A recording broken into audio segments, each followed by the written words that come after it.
지금 즉시 실험을 중단하십시오. 기계가 과부하 걸렸습니다. 수치 오류가 아닙니다. 박사님, 이건 물리적으로 불가능한 데이터입니다. 독일 베를린 세계 최고 권위의 재료공학 연구소 프라운호퍼의 지하 제3실험실이 발칵 뒤집혔습니다. 21세기 최첨단 레이저 스캐너가 정체불명의 금속 물체를 분석하던 중 원인 불명의 오류를 일으키며 작동을 멈췄기 때문입니다. 모니터에는 붉은색 경고등만이 섬뜩하게 깜빡이고 있었습니다. 세계 최고의 엔지니어들이 머리를 감싸쥐며 경악한 그 물건. 다이아몬드보다 정교하고 현대의 나노 반도체 공정으로도 흉내낼 수 없다는 판정을 받은 이 물체는 놀랍게도 2400년 전 한반도의 흙 속에서 발굴된 청동 거울이었습니다. 지금 전 세계 고고학계는 패닉 상태입니다. 동양의 작은 반도 국가에 고대 로마보다 앞선 하이테크 문명이 존재했다라는 가설을 넘어 충격적인 현실로 증명되고 있기 때문입니다. 수만 톤의 거석을 장난감처럼 다루었던 중력 제어 기술, 0.3mm의 오차도 허용하지 않는 신의 주조 기술. 이것은 우리가 알던 역사가 아닙니다. 교과서를 찢어버려야 할 만큼 거대하고 두려운 진실입니다. 도대체 2500년 전 그 땅에는 어떤 초고대 문명이 숨쉬고 있었던 것일까요? 오늘 저는 제 평생의 학문적 명예를 걸고 그동안 서구학계가 애써 외면하고 은폐하려 했던 동방의 한 제국에 대한 비밀 보고서를 공개하려 합니다. 경고합니다. 이 영상을 끝까지 보신다면 당신이 알고 있던 세계사는 송두리째 무너질 것입니다. 진실을 마주할 용기가 있으신 분들만 좋아요와 구독을 눌러주십시오. 잃어버린 제국의 문이 지금 열립니다. 그때만 해도 저는 몰랐습니다. 제가 비웃으며 찾아온 이 땅이 제 오만함을 산산조각 낼 거인들의 땅이었다는 사실을 말입니다. 2014년 10월의 어느 날, 저는 독일 베를린 테겔 공항의 라운지에서 한국행 비행기를 기다리며 샴페인 잔을 기울이고 있었습니다. 제 이름은 토마스 베르너. 베를린 국립재료연구소 BAM의 수석 연구원이자 고고학적 유물의 진위를 판별하는 팩트의 칼날로 통하는 남자입니다. 솔직히 고백하건대 당시 제 마음속에 가득 차 있었던 감정은 동양의 미지 문명에 대한 호기심이 아니라 지독한 경멸과 비웃음이었습니다. 출국 전날 밤 제 대학 동기이자 학계의 오랜 라이벌인 한스 밀러 교수가 전화를 걸어왔던 것이 기억납니다. 그는 특유의 신경질적이고 비꼬는 말투로 저를 자극했습니다. 이봐, 토마스. 자네 정말 그 동양의 판타지를 검증하러 가는 건가? 0.3mm라니? 하. 그건 분명 후대에 만들어진 정교한 위조품이거나 우연의 산물일세. 로마인들도 못한 걸 그 변방의 부족들이 했다고. 자네가 거기 가서 그건 가짜입니다 라고 말하는 순간 그 나라 사람들은 자네를 잡아먹으려 들걸? 자네의 그 고고한 명성이 진흙탕에 구르게 될까봐 친구로서 걱정되는군.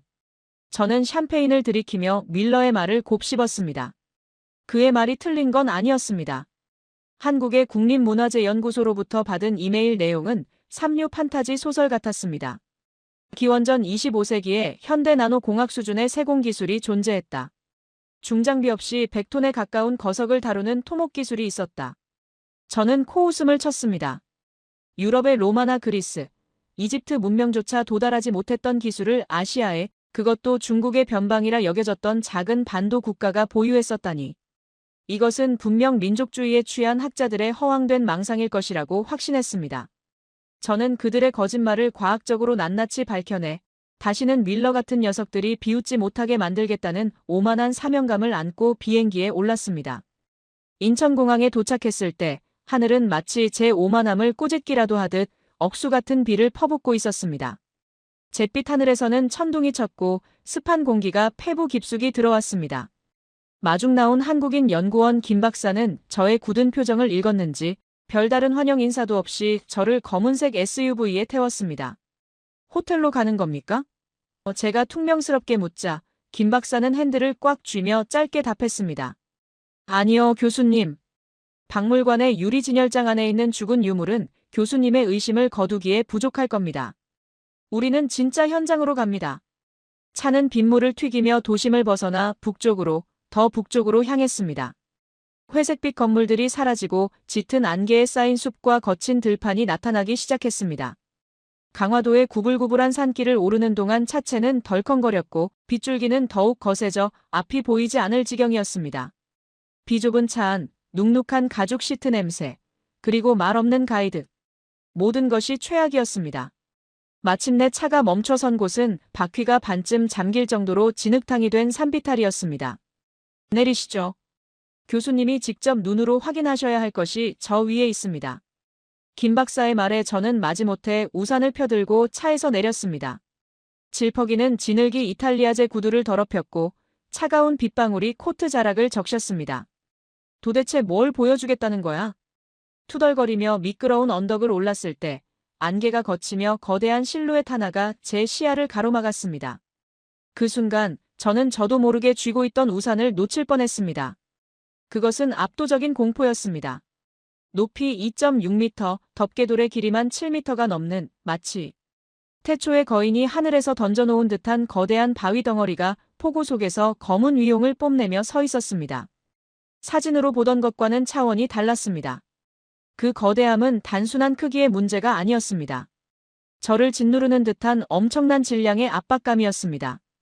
저는 홀린 듯이 그 앞으로 다가갔습니다. 강화도 고인돌. 교과서에서나 봤던 그 돌덩이가 제 눈앞에서 숨을 쉬고 있는 것 같았습니다. 재료공학자의 본능이 되살아났습니다. 저는 주머니에서 레이저 거리 측정기와 고강도 루페 확대경을 꺼내 덮개돌의 하단부를 살피기 시작했습니다. 이 돌의 무게가 대략 50톤에서 80톤 사이겠군요. 제 목소리는 빗소리에 묻혀 떨리고 있었습니다. 50톤입니다. 50톤. 현대의 대형 트레일러도 견디기 힘든 무게입니다. 그런데 이 엄청난 무게가 고작 2개의 고임돌 위에 얹혀 있었습니다. 이건 미친 짓이었습니다. 아니, 불가능한 구조였습니다. 만약 집안이 조금이라도 약하다면 혹은 고임돌의 수평이 1도라도 어긋난다면 중력 가속도에 의해 이 구조물은 순식간에 붕괴되어야 마땅했습니다. 하지만 이 돌은 수천 년의 비바람과 지진, 그리고 지금 쏟아지는 이 폭우 속에서도 미동조차 하지 않고 있었습니다. 저는 진흙바닥에 무릎을 꿇는 것도 잊은 채 고임돌의 밑동을 파헤치듯 들여다보았습니다. 그리고 그곳에서 저는 제 학문적 상식을 산산조각 내는 흔적을 발견했습니다. 이건 단순한 구덩이가 아니야. 판축기법이잖아. 그렇습니다. 그들은 맨 땅에 돌을 박은 것이 아니었습니다. 50톤의 하중을 분산시키기 위해 땅을 깊이 파고 흙과 자갈 그리고 점토를 층층이 다져 넣은 뒤 불에 구워 단단하게 만드는 고도의 기초 공사를 선행했던 것입니다. 더욱 충격적인 것은 고임돌과 덮개돌이 맞닿는 접합부였습니다. 거친 자연석을 그대로 얹은 줄 알았지만 루페로 들여다본 그 틈새에는 인위적으로 깎아 만든 마찰홈이 존재했습니다. 그리고 그 틈을 메우기 위해 쐐기돌을 정교하게 박아 넣어 무게 중심을 완벽하게 제어하고 있었습니다. 이것은 현대 토목공학에서나 볼 법한 하중 분산 설계였습니다. 아! 저도 모르게 탄식이 터져나왔습니다. 빗물이 안경을 타고 흘러내려 시야를 가렸지만 저는 닦을 생각조차 하지 못했습니다. 크레인도 유압잭도 컴퓨터 시뮬레이션도 없던 기원전 10세기 이전에 도대체 누가 이런 미친 짓을 감행했단 말입니까? 50톤의 바위를 채석장에서 떼어내는 것부터가 불가능에 가까운 도전입니다. 그것을 산비탈로 끌어올리기 위해 최소 500명 이상의 장정들이 동시에 밧줄을 당겨야 했을 것입니다. 그들의 호흡을 맞추고 식량을 조달하고 굴림대의 마찰 계수까지 계산해내는 현장 지휘관이 없었다면 이 돌은 산 중턱에서 굴러떨어져 수많은 사람을 깔아뭉개버렸을 것입니다. 즉, 이 돌 하나가 증명하는 것은 단순한 힘이 아니라 수천 명의 인력을 일사불란하게 움직일 수 있었던 강력한 국가 시스템과 행정력이었습니다. 이것은 원시 부족의 무덤이 아니었습니다. 이것은 제국의 기념비였습니다. 저는 속으로 밀러에게 소리쳤습니다. 이봐, 밀러. 내가 틀렸어. 그리고 내가 틀렸어. 이건 판타지가 아니야.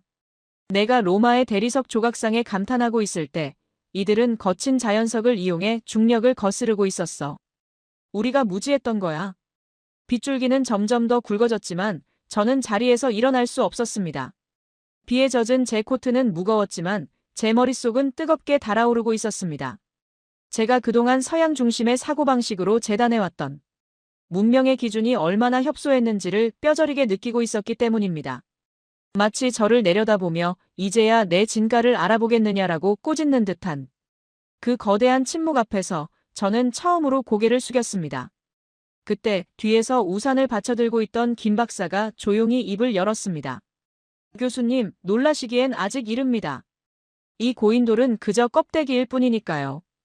이 거대한 돌이 비바람을 맞으며 수천 년간 지키고 싶어 했던 진짜 보물, 교수님이 그토록 부정하셨던 그 0.3mm의 기적을 보러 가시죠. 이제부터가 진짜 싸움이 될 겁니다. 김 박사의 눈빛은 확신에 차 있었습니다. 저는 젖은 안경을 벗어 주머니에 넣으며 눈앞에 우뚝 솟은 고인돌을 다시 한번 올려다보았습니다. 그리고 인정해야만 했습니다. 이 여행은 단순히 거짓을 밝혀내는 검증의 시간이 아니라 제가 평생 믿어왔던 세계관이 붕괴되고 재구축되는 고통스러운 순례가 될 것임을 말입니다. 차가운 빗물 속에서도 제 심장은 미친 듯이 뛰기 시작했습니다. 폭우가 쏟아지던 강화도의 산비탈을 뒤로하고 우리는 서울 용산에 위치한 국립중앙박물관으로 향했습니다. 차 안에는 무거운 침묵만이 감돌았습니다. 빗물에 젖은 제 코트에서 나는 눅눅한 냄새와 히터가 돌아가며 내는 건조한 소음만이 공간을 채웠습니다. 김 박사는 더 이상 저를 설득하려 하지 않았습니다. 그저 입가에 묘한 미소를 머금은 채 앞만 보고 운전할 뿐이었습니다. 그 침묵이 저를 더 불안하게 만들었습니다. 방금 목격한 50톤의 거석이 제 뇌리에 박혀 머릿속에서 끊임없이 쿵쿵거리며 경고음을 울리고 있었기 때문입니다. 토마스, 내가 알고 있던 고대사는 틀렸을지도 몰라. 준비해. 더 큰 것이 오고 있어. 박물관에 도착했을 때는 이미 해가 저물어 어둠이 깔린 뒤였습니다. 우리는 일반 관람객이 이용하는 정문이 아닌 관계자들만 출입하는 지하 화물 전용 입구를 통해 들어갔습니다. 육중한 이중 철문이 굉음을 내며 열리고 차가운 공기가 폐부 깊숙이 들어왔습니다. 수장고로 향하는 긴 복도는 마치 병원 수술실처럼 서늘하고 멸균된 냄새가 났습니다. 김 박사는 보안 카드를 3번이나 찍고 마지막으로 홍채 인식까지 거친 뒤에야 가장 깊숙한 방, 특수 지정 문화재 보존실의 문을 열었습니다. 박사님, 안경을 닦으시죠. 그리고 이 면장갑을 끼십시오. 지금부터 보실 것은 21세기 인류가 가진 최첨단 기술로도 복제 불가능 판정을 받은 문자 그대로의 오파치입니다. 김 박사가 건넨 흰 장갑을 끼는 제 손은 미세하게 떨리고 있었습니다. 방 중앙, 완벽하게 조도와 습도가 조절된 특수 진열장 안에 검붉은 녹이 쓴 청동, 유물 2점이 놓여 있었습니다. 첫 번째로 제 눈길을 끈 것은 독특한 곡선을 가진 검이었습니다. 바로 비파형 동검이었습니다. 저는 유럽과 중국의 수많은 청동검을 보아왔지만 이런 형태는 난생 처음이었습니다. 중국의 동검이 직선적이고 투박하다면 이 검은 마치 악기 비파처럼 우아한 곡선을 그리며 하단부가 불룩하게 튀어나와 있었습니다. 저는 루페를 눈에 갖다 대고 검의 날을 살폈습니다. 그리고 즉시 무언가 이상함을 감지했습니다. 잠깐, 이건 주조 방식이 다릅니다. 보통 고대 청동검은 손잡이와 칼날을 한 번에 찍어내는 일체형이 상식입니다. 그게 내구성을 확보하기 쉽고 공정이 단순하니까요. 그런데 이 검은 조립식이군요. 정확히 보셨습니다. 김 박사가 고개를 끄덕였습니다. 칼날과 손잡이를 따로 만들어 결합하는 방식이죠. 박사님, 재료공학자로서 이게 무엇을 의미하는지 아시겠죠? 저는 마른 침을 삼켰습니다. 머릿속에서 톱니바퀴가 빠르게 돌아갔습니다. 칼날과 손잡이를 분리해서 만든다. 이것은 단순히 멋을 부리기 위함이 아니었습니다. 이것은 모듈화였습니다. 전쟁터에서 칼날이 부러지면 날만 갈아 끼우고 손잡이가 망가지면 손잡이만 교체할 수 있는 시스템. 이것은 현대 군수 산업에서나 볼 수 있는 부품 호환성과 표준화의 개념이 기원전 10세기 이전에 이미 적용되었다는 뜻입니다. 게다가 칼날 중앙에 척추처럼 솟아있는 등날은 찌르는 힘을 극대화하면서도 칼이 휘어지는 것을 막아주는 완벽한 역학적 구조를 갖추고 있었습니다. 이들은 대장장이가 아니었습니다. 엔지니어였습니다. 제가 중얼거렸습니다. 하지만 진짜 충격은 그 옆에 놓인 작은 원형 물건에서 기다리고 있었습니다. 그것이 바로 저를 한국으로 불러들인 문제의 유물, 다뉴세 문경, 잔줄무늬 거울이었습니다. 지름 21cm의 작은 청동 원반. 겉보기에는 그저 빗살 무늬가 새겨진 평범한 장신구 같았습니다. 저는 속으로 비웃음을 흘렸습니다. 고작 이까짓 거울 하나 때문에 여기까지 오게 했나? 하지만 김 박사는 아무 말 없이 대형 모니터와 연결된 고해상도 전자현미경의 전원을 켰습니다. 화면에 거울의 표면이 100배로 확대되어 나타나는 순간 맙소사! 저는 비명을 지르며 뒤로 물러섰습니다. 의자가 바닥에 끌리며 날카로운 소리를 냈지만 귀에 들어오지도 않았습니다.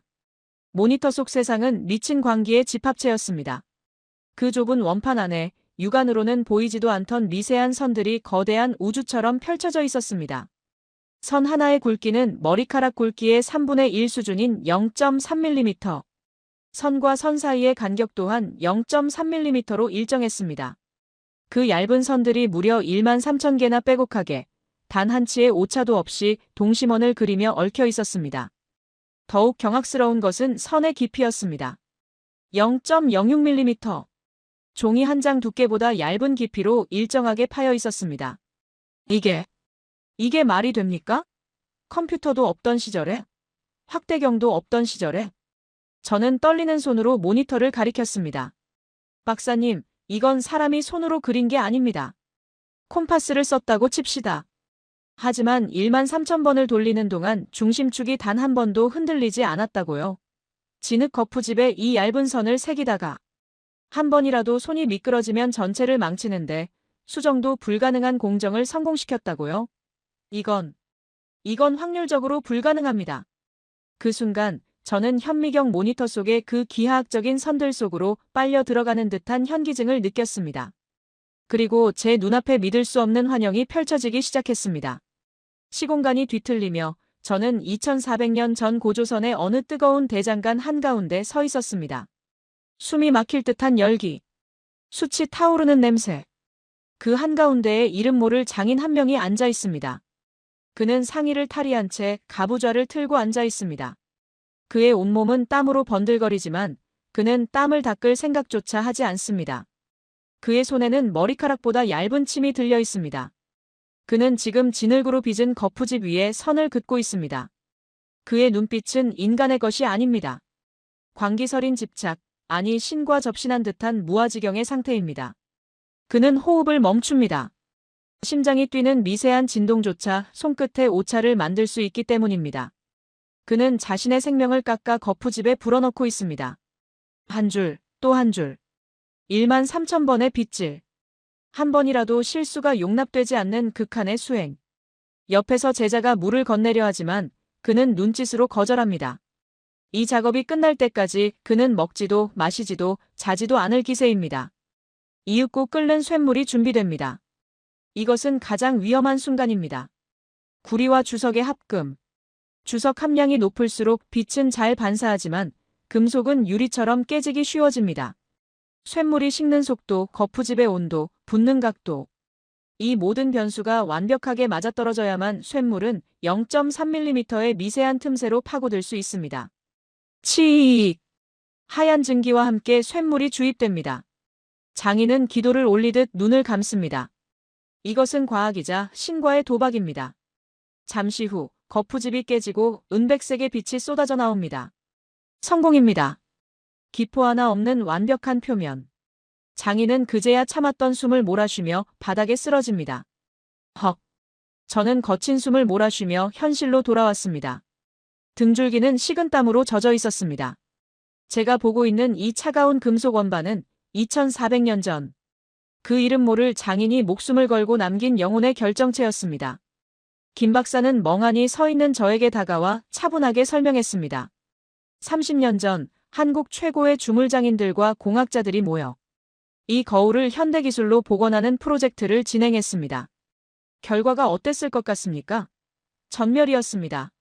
실패, 또 실패. 그의 설명은 제 공학적 자존심을 난도질했습니다. 현대인들은 확대 도면을 그려놓고 기계로 축소 조각하는 방식을 썼지만 0.3mm 간격의 선을 거푸집에 옮기는 과정에서 선이 뭉개지거나 무너져 내렸습니다. 가장 큰 문제는 주조였습니다. 쇳물을 붓는 과정에서 그 미세한 틈으로 쇳물이 끝까지 흘러들어가지 않아 기포가 생기고 무늬가 흐릿해졌습니다. 결국 현대 과학자들은 인정해야 했습니다. 우리는 2400년 전 그들의 기술을 따라갈 수 없다. 저는 멍하니 거울을 바라보았습니다. 우리는 고대인들을 동굴에서 짐승을 사냥하고 돌도끼나 휘두르는 미개인으로 규정해왔습니다. 하지만 이 거울을 만든 장인은 저보다 뛰어난 재료 공학자였고 저보다 정교한 손을 가진 외과 의사였으며 저보다 완벽을 추구한 예술가였습니다. 눈앞에 이 작은 금속 원반이 거대한 괴물처럼 느껴졌습니다. 이 거울은 저에게 묻고 있었습니다. 너희가 자랑하는 문명이 과연 우리보다 위대한가? 너희는 전기도 없는 곳에서 오직 두 눈과 두 손만으로 신의 경지에 도달할 수 있는가? 저는 장갑 낀 손으로 얼굴을 감싸 쥐었습니다. 패배였습니다. 완벽한 패배. 독일 최고의 재료공학자라는 타이틀이 한없이 부끄러워지는 순간이었습니다. 박사님, 제 목소리는 갈라져 나왔습니다. 이 정도 기술력이 있었다면 이건 단순히 몇몇 천재 장인의 솜씨가 아닙니다. 광산을 찾아내고 재련하고 디자인하고 생산을 관리하는 거대한 산업 시스템, 즉 강력한 중앙 집권 국가가 있었다는 증거입니다. 제가 틀렸습니다.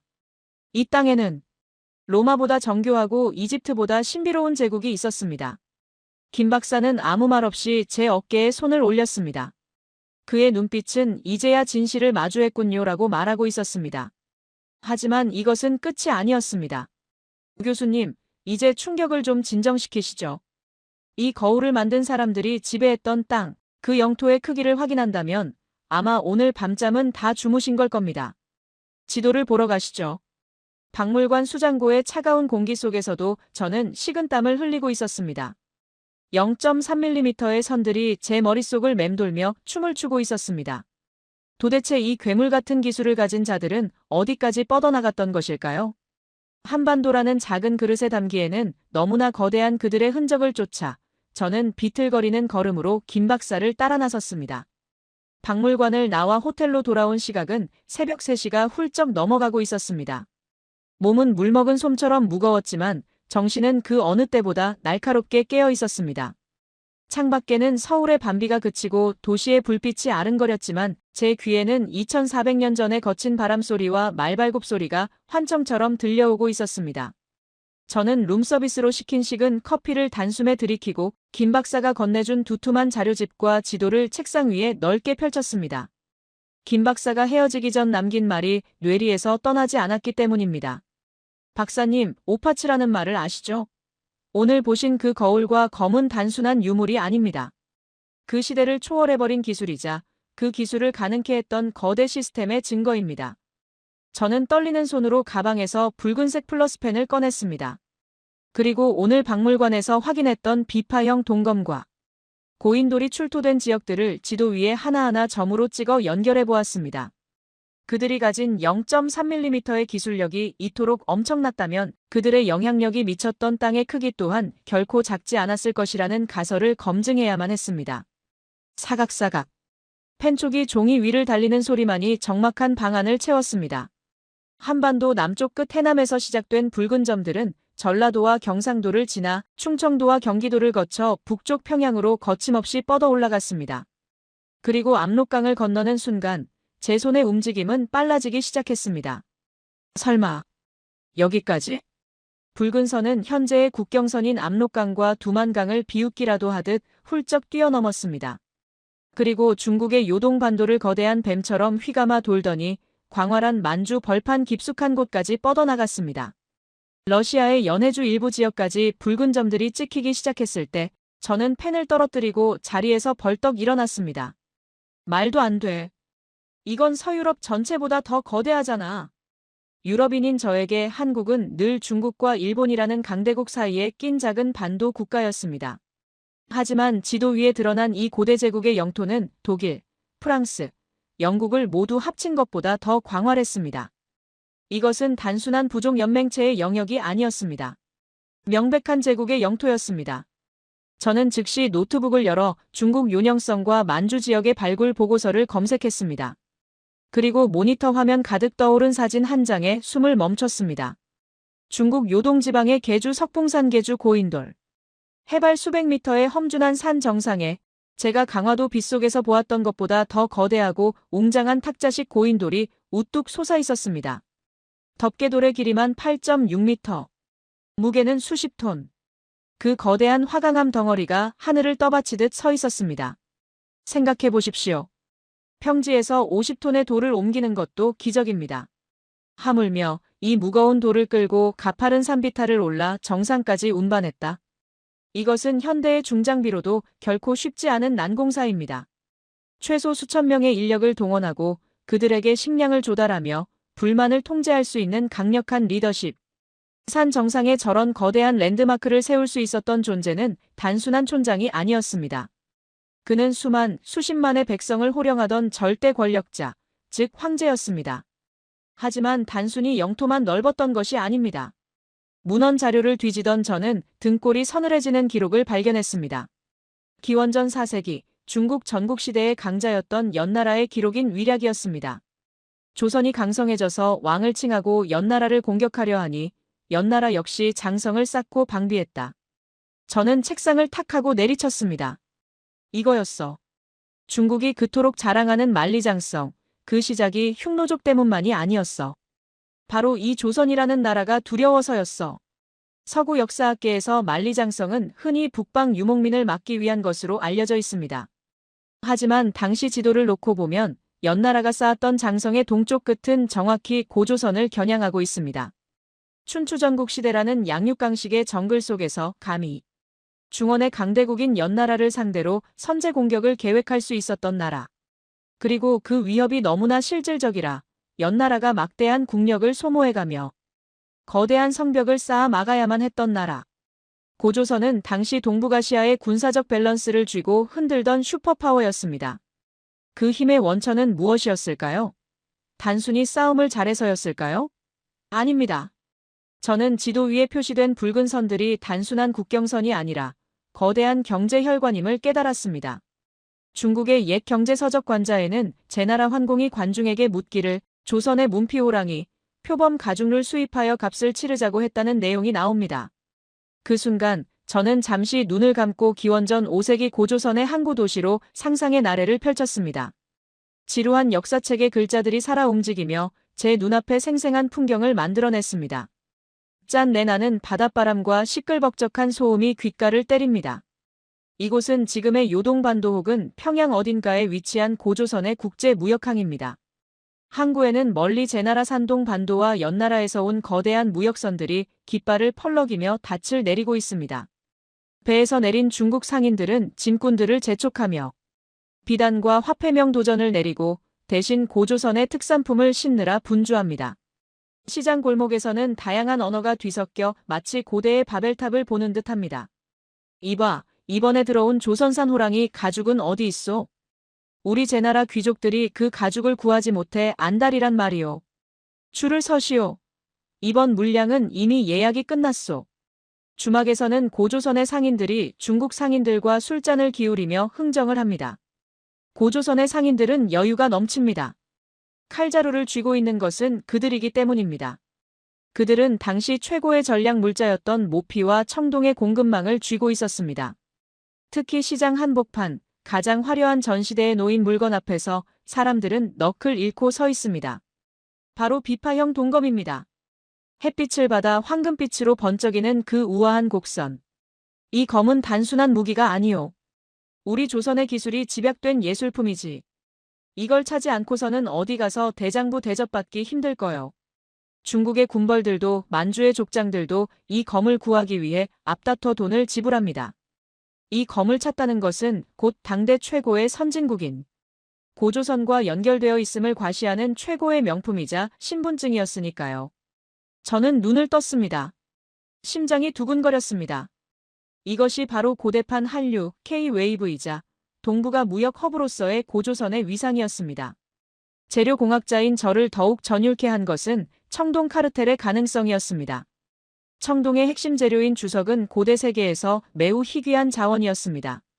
하지만 고조선의 영토인 한반도 북부와 만주는 광물 자원의 보고입니다. 어제 보았던 다뉴세 문경과 비파형 동검의 완벽한 합금 비율은 고조선이 청동의 원료 채굴부터 재련, 가공, 유통에 이르는 전 과정을 완벽하게 장악하고 있었음을 증명합니다. 마치 현대의 산유국들이 석유를 무기로 삼듯 고조선은 고품질의 청동 무기와 도구를 주변국에 공급하거나 통제함으로써 막강한 외교적 영향력을 행사했을 것입니다.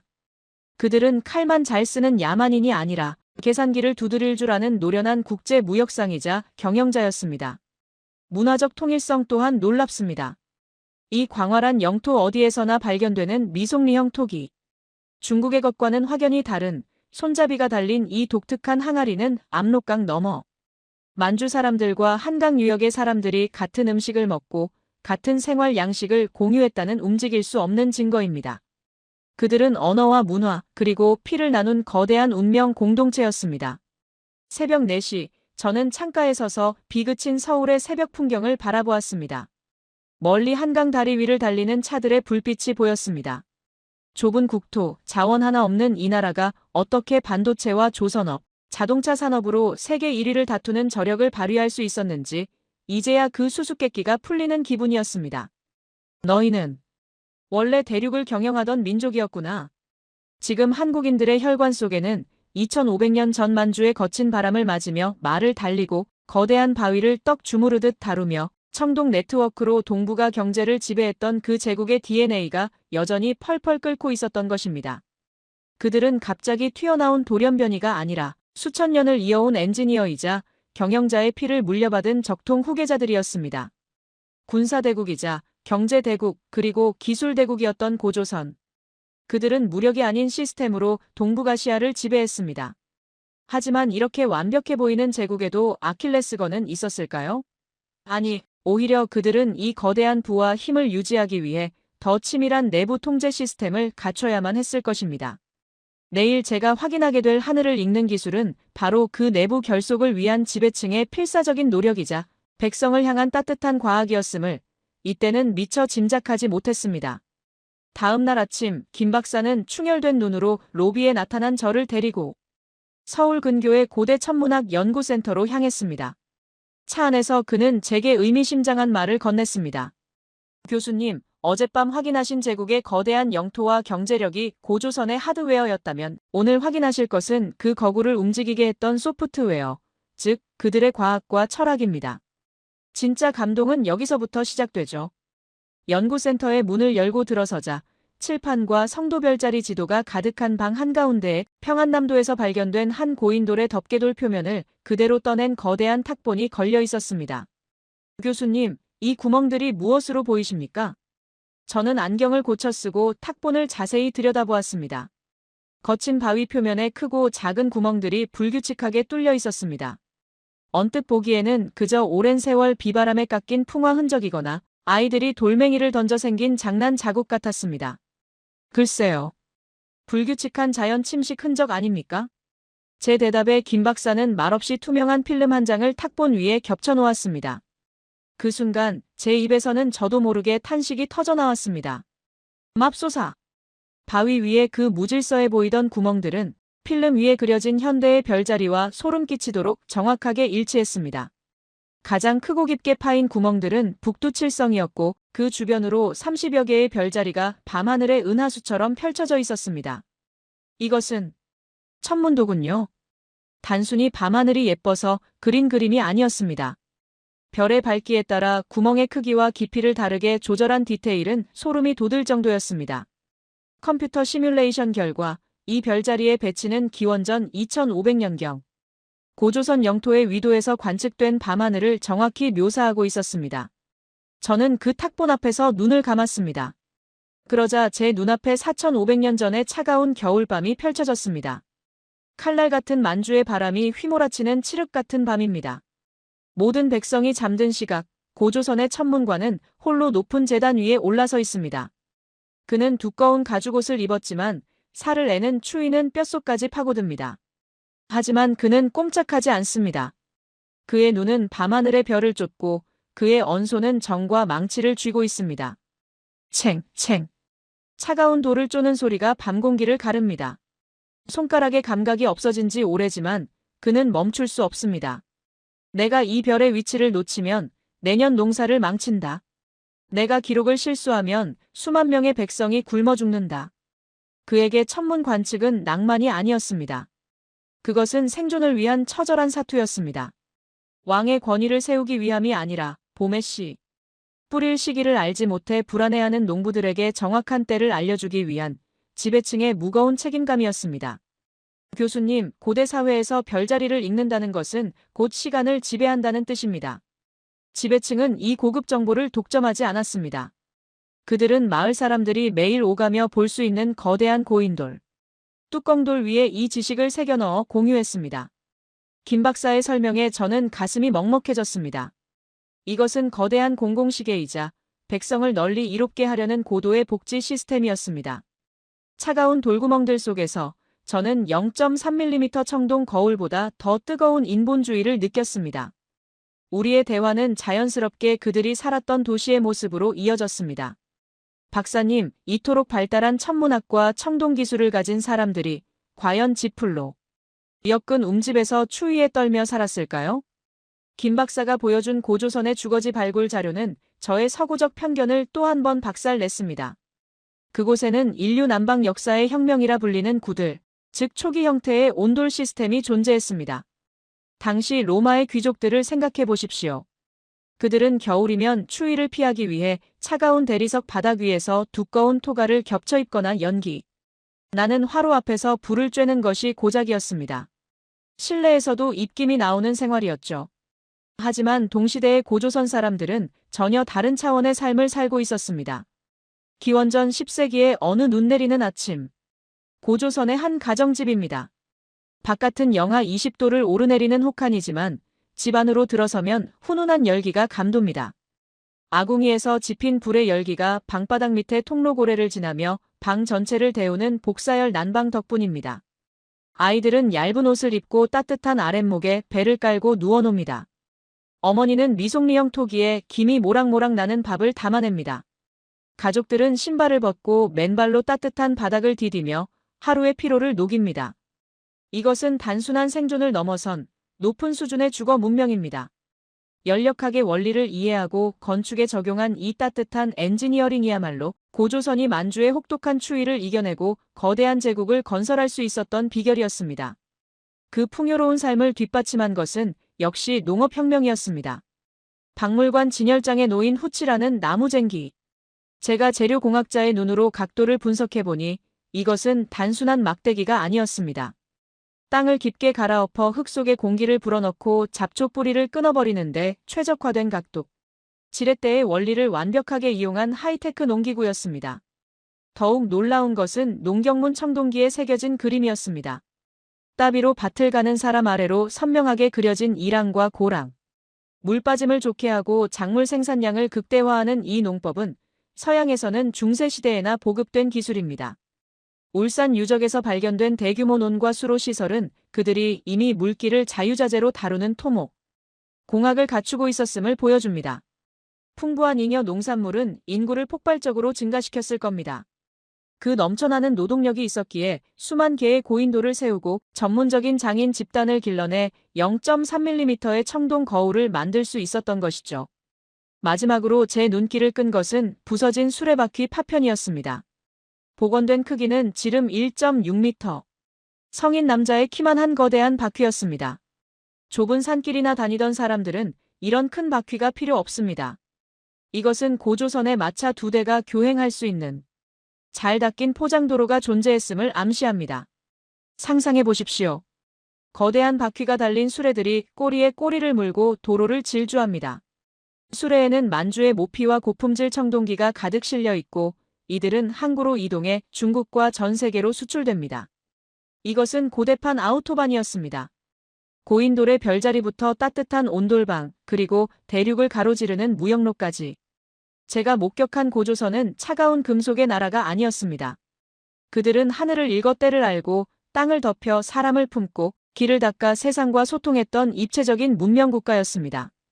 하지만 이토록 찬란했던 동방의 등불은 왜 역사책에서 희미해져 버린 것일까요? 왜 우리는 이 위대한 이야기를 학교에서 제대로 배우지 못했던 것일까요? 저는 이제 마지막으로 이 잃어버린 역사의 퍼즐 조각이 흩어져 있는 비극의 현장, 그리고 그 속에서 피어나는 새로운 희망을 확인하기 위해 한국에서의 마지막 여정지인 그곳으로 향합니다. 한국에서의 마지막 일정으로 제가 선택한 곳은 박물관의 수장고도 화려한 서울의 도심도 아니었습니다. 김 박사는 저를 검은 세단에 태우고 북쪽으로 1시간을 더 달렸습니다. 차창 밖으로 스쳐 지나가는 풍경이 점점 황량해지고 도로 위에는 군용 트럭들이 눈에 띄게 늘어났습니다. 마침내 우리가 도착한 곳은 파주 임진각. 더 이상 갈 수 없는 땅의 끝이었습니다. 차에서 내리자 며칠 내내 한반도를 적시던 비는 거짓말처럼 그치고 서쪽 하늘에서는 붉은 노을이 피를 토하듯 번져나가고 있었습니다. 눈앞에 펼쳐진 것은 끝없이 이어진 철조망과 그 너머로 흐릿하게 보이는 북녘의 산하였습니다. 저는 망원경을 눈에 대고 그 금지된 땅을 바라보았습니다. 아무런 인기척도 느껴지지 않는 칠흑 같은 침묵의 땅. 저는 그곳을 바라보며 형언할 수 없는 탄식과 함께 가슴을 짓누르는 안타까움을 내뱉어야만 했습니다. 아, 그래서였군요. 제가 어젯밤 그토록 열렬히 그렸던 지도가 끝내 완성될 수 없었던 이유가 호텔방에서 붉은 펜으로 점을 이어가며 복원하려 애썼던 고조선의 영토. 해남 땅끝에서 시작되어 평양을 지나 압록강 넘어 만주 벌판으로 호랑이처럼 뻗어나가던 그 거대한 등줄기가 바로 이곳에서 무참히 허리가 잘린 채 신음하고 있었습니다. 우리가 그토록 경악했던 0.3mm의 청동 거울 기술, 50톤의 바위를 떡 주무르듯 다루던 토목 기술, 그리고 밤하늘의 별을 읽어 백성을 먹이던 그 위대한 지혜. 이 찬란한 유산의 절반 이상은 저 녹슨 철조망 넘어 갈 수 없는 땅의 차가운 흙 속에 갇혀 침묵하고 있었습니다. 문헌에 따르면 평양의 대동강 유역에서는 지금도 비파형 동검이 쏟아져 나오고 황해도 구월산에는 단군과 관련된 거대한 유적들이 잠들어 있다고 합니다. 하지만 남쪽의 학자들은 그 실체를 만져볼 수 없어 문헌에만 의지해야 하고 북쪽의 유물들은 세계학계에 제대로 소개될 기회조차 얻지 못한 채 어둠 속에서 잊혀져 가고 있습니다. 이것은 단순히 한 민족의 비극이 아닙니다. 이것은 인류 역사의 거대한 손실입니다. 세계사 교과서는 아직 고조선을 제대로 기록하지 않고 있습니다. 왜냐고요? 가장 중요한 증거들이 분단이라는 감옥에 갇혀 서구학계의 검증을 받지 못하고 있기 때문입니다. 만약 저 휴전선이 거치고 남과 북의 고고학자들이 손을 맞잡고 만주 벌판과 한반도 전체를 아우르는 공동 발굴 조사를 시작한다면 과연 어떤 일이 벌어질까요? 저는 감히 확신합니다. 그날 세계사는 다시 쓰이게 될 것입니다. 이집트의 피라미드나 로마의 콜로세움과 어깨를 나란히 할 아니. 그보다 더 독창적이고 평화를 사랑했던 동방의 등불 같은 제국의 실체가 만천하에 드러날 것입니다. 고조선은 신화라는 낡은 액자에서 걸어나와 명백한 역사의 재단 위에 화려하게 부활할 것입니다. 독일로 돌아가는 루프트한자 비행기 안에서 저는 창밖으로 멀어지는 한반도의 야경을 내려다보며 깊은 상념에 잠겼습니다. 38선 이북은 불빛 하나 없는 칠흑 같은 어둠의 바다였고 그 아래 남쪽은 마치 보석함을 엎어놓은 듯 찬란하게 빛나는 빛의 바다였습니다. 그 극명한 대비를 바라보던 순간 제 머릿속을 스치고 지나가는 강렬한 깨달음이 있었습니다. 저 남쪽의 불빛들은 단순한 전기 조명이 아니다. 사람들은 지난 반세기 동안 한국이 이룩한 경제성장을 한강의 기적이라고 부릅니다. 전쟁의 폐허 속에서 아무런 자원도 없이 세계 10대 경제대국으로 도약한 것을 두고 우연이나 지독한 노력의 산물이라고 말하기도 하죠. 하지만 저는 이제 전 세계를 향해 단호하게 외칠 수 있습니다. 그것은 기적이 아니었다. 그것은 부활이었다. 생각해 보십시오. 손톱만 한 반도체 칩 안에 나노 단위의 회로를 그려 넣으며 세계 메모리 시장을 제패한 현대 한국 엔지니어들의 그 신기에 가까운 손기술. 그것이 과연 갑자기 생겨난 것일까요? 아닙니다. 그것은 2400년 전 0.3mm 간격으로 13,000개의 선을 오차 없이 새겨 넣던 다뉴세 문경장인들의 그 집요한 완벽주의가 수천 년의 세월을 건너뛰어 여러분의 유전자 속에 고스란히 발현된 것입니다. 거친 파도를 헤치고 전 세계의 바다를 누비는 한국의 조선업과 사막 한가운데에 거대한 플랜트를 세우는 건설 역군들의 능력. 그것은 수십 톤의 바위를 끌어올려 산 정상에 고인도를 세우고 튼튼한 배를 만들어 중국과 교역했던 고대 토목 기술자들과 무역상들의 기백이 되살아난 것입니다. 전 세계인의 마음을 사로잡는 BTS와 블랙핑크, 그리고 K-드라마의 독창적인 문화의 힘. 그것은 차가운 청동검조차 아름다운 악기인 비파의 모양으로 빚어내고 돌 위에 별자리를 새기며 예술과 과학을 융합했던 그들의 풍류와 창의성이 21세기에 맞게 폭발한 것입니다. 한국인 여러분, 부디 자부심을 가지십시오. 여러분은 갑자기 부자가 된 졸부가 아닙니다. 여러분은 원래 대륙을 경영하고 최고의 기술로 세상을 이롭게 했던 제국의 적통 후계자들입니다. 잠시 역사의 질곡 속에 잊혀지고 억눌려 있었을 뿐, 그 위대한 엔지니어의 피와 경영자의 혼은 단 한 번도 끊어지지 않고 여러분의 심장 속에서 펄펄 끓고 있었습니다. 이제 저는 독일 베를린의 제 좁은 연구실로 돌아갑니다. 제 책상 위에는 아직 완성하지 못한 고조선 지도가 놓여 있겠지요. 붉은 선은 여전히 휴전선에서 멈춰 있을 것입니다. 하지만 저는 슬퍼하지 않으려 합니다. 언젠가 반드시 저 끊어진 허리가 이어지고 막힌 혈관이 뚫리는 날이 올 것임을 믿기 때문입니다. 그날이 오면 저는 만사를 제쳐두고 가장 먼저 비행기표를 끊어 다시 이곳을 찾을 것입니다. 그리고 통일된 한국의 국립박물관에서 평양에서 온 비파형 동검과 서울의 다뉴세 문경이 나란히 전시되어 완전한 제국의 모습을 보여주는 그 감격적인 순간을 제 눈으로 직접 확인하고 싶습니다. 그때야말로 제 미완성 지도의 마지막 붉은 점을 찍으며 이 긴 연구의 마침표를 찍을 수 있겠지요. 그때까지 부디 이 거대한 돌들이 빗속에서 들려준 이야기를 잊지 말아 주십시오. 역사를 잊은 민족에게 미래는 없지만 자신의 위대함을 기억하고 계승하는 민족에게는 그 어떤 한계도 그 어떤 불가능도 없을 테니까요. 오만했던 서구의 늙은 학자를 겸손하게 무릎 꿇린 위대한 나라 한국. 그리고 그 땅을 지켜온 당신들에게 깊은 존경과 경의를 표하며 저의 긴 보고서를 마칩니다. 감사합니다. 여러분, 오늘의 이야기를 들으니 가슴이 웅장해지지 않으셨습니까? 우리는 오늘 오만했던 서구의 석학이 한반도의 위대한 역사 앞에 무릎을 꿇고 끝내 경의를 표하는 과정을 함께 지켜봤습니다. 0.3mm의 오차도 허용하지 않았던 신의 기술, 50톤의 거석을 장난감처럼 다루며 대륙을 호령했던 그들의 기백. 토마스 박사의 고백처럼 우리가 그동안 잊고 지냈던 고조선은 초라한 옛날 이야기가 아니었습니다. 그것은 최초의 제국이자 가장 완벽한 문명이었습니다. 그리고 무엇보다 중요한 사실은 그 위대한 혁신의 DNA가 지금 이 영상을 보고 계신 여러분의 혈관 속에 여전히 펄펄 끓고 있다는 것입니다. 오늘날 대한민국이 보여주는 반도체의 기적, 조선업의 신화, 그리고 전 세계를 매료시킨 문화의 힘. 이것은 결코 우연이 아닙니다. 수천 년 전부터 이어져 온 제국의 본능이 다시 깨어난 결과입니다. 오늘 이야기를 통해 가슴 한구석이 뜨거워지셨다면, 그리고 우리 조상들이 남긴 이 찬란한 유산이 더 널리 알려져야 한다고 생각하신다면 좋아요를 눌러주십시오. 여러분의 좋아요 하나가 잊혀진 역사를 다시 세우는 가장 강력한 힘이 됩니다. 또한 여러분이 알고 있는 또 다른 한국의 놀라운 역사나 오늘 영상을 보고 느끼신 벅찬 감동을 댓글로 남겨주세요.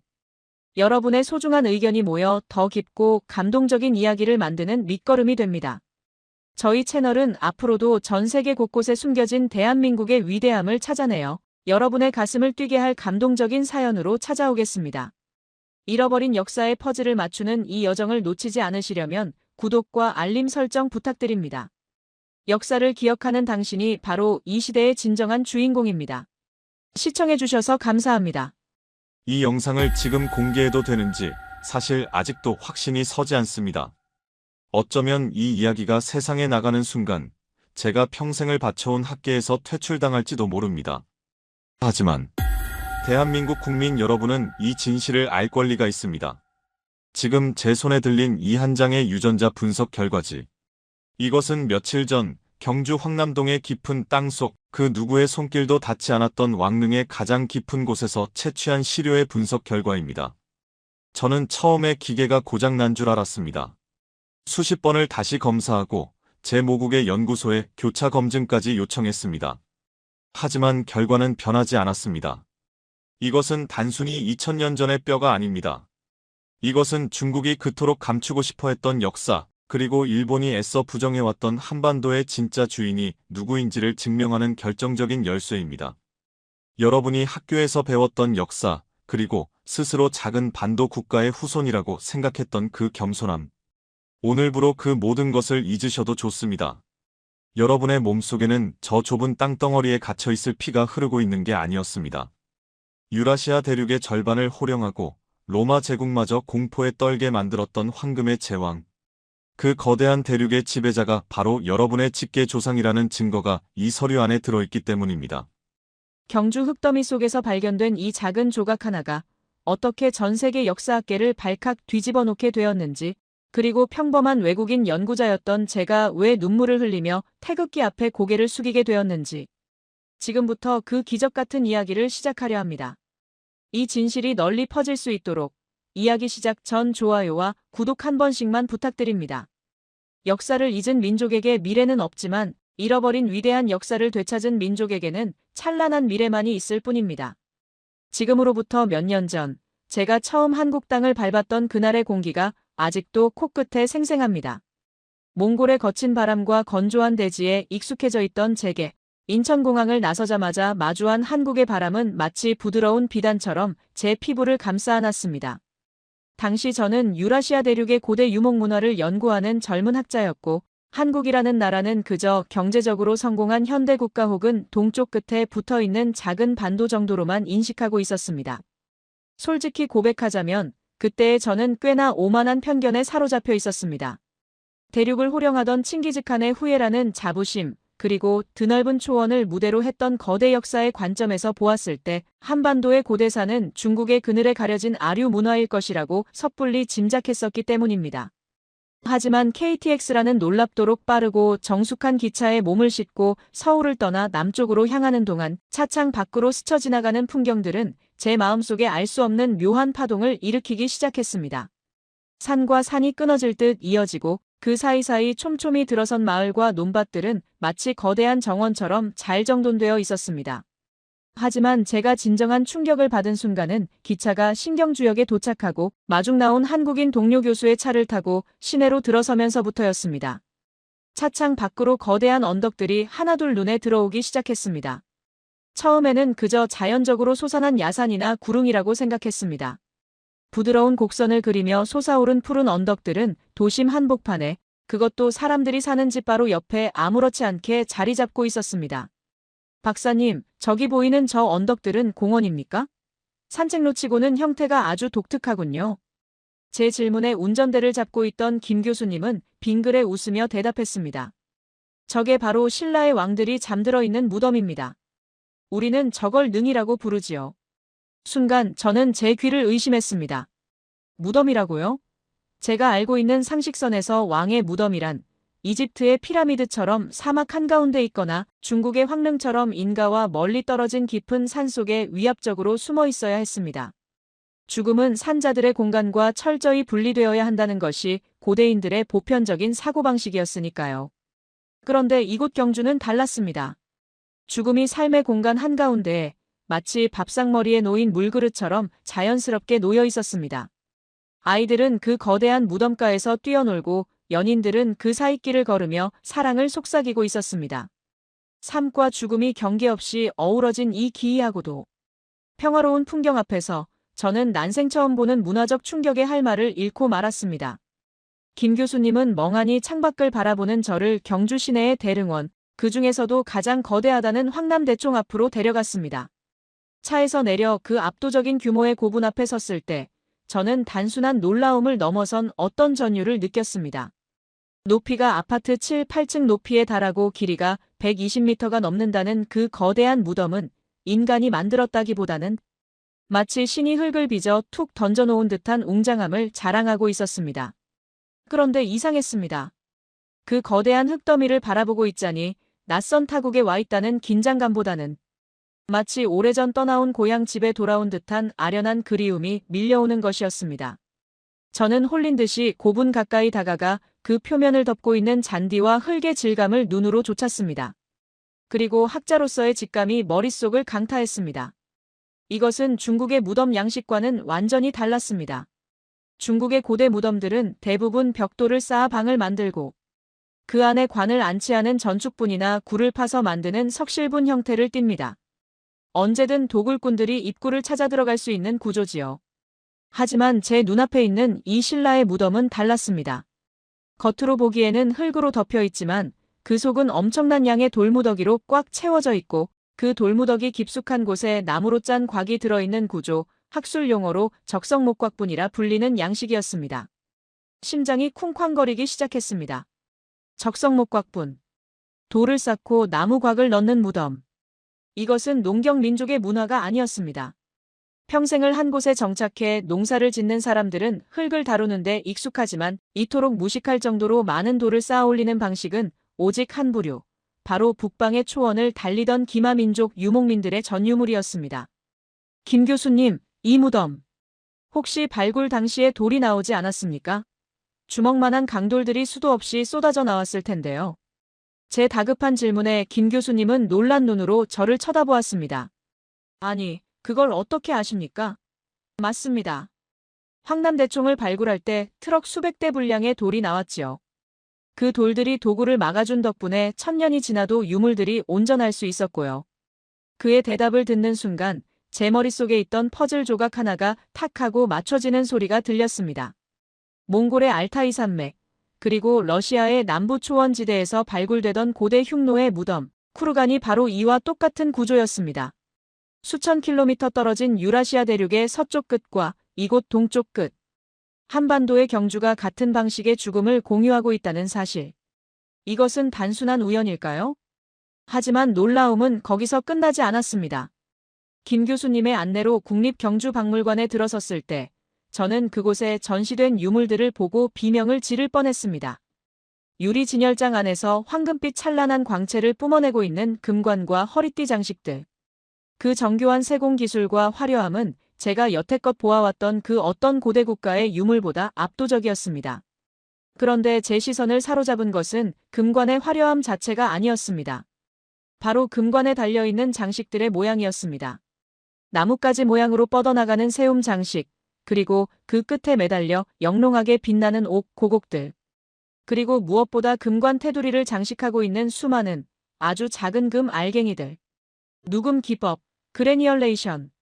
좁쌀보다 작은 금 알갱이를 하나하나 붙여서 문양을 만드는 이 초정밀 세공 기술은 고대 그리스와 로마 그리고 그들과 교류했던 북방 유목민족인 스키타이와 흉노만이 가지고 있던 독보적인 기술이었습니다.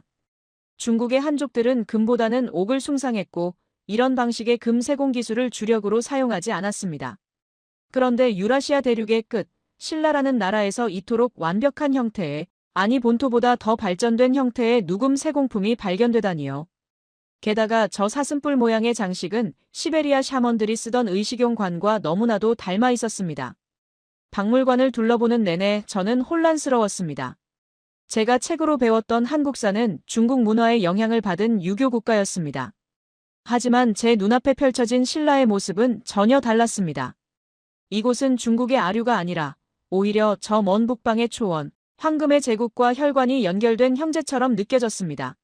마치 잃어버린 가족을 아주 먼 타지에서 우연히 마주친 것 같은 먹먹함이 가슴 한구석에서 피어올랐습니다. 박사님, 안색이 좀 창백해 보이십니다. 시차 적응이 아직 안 되신 건가요?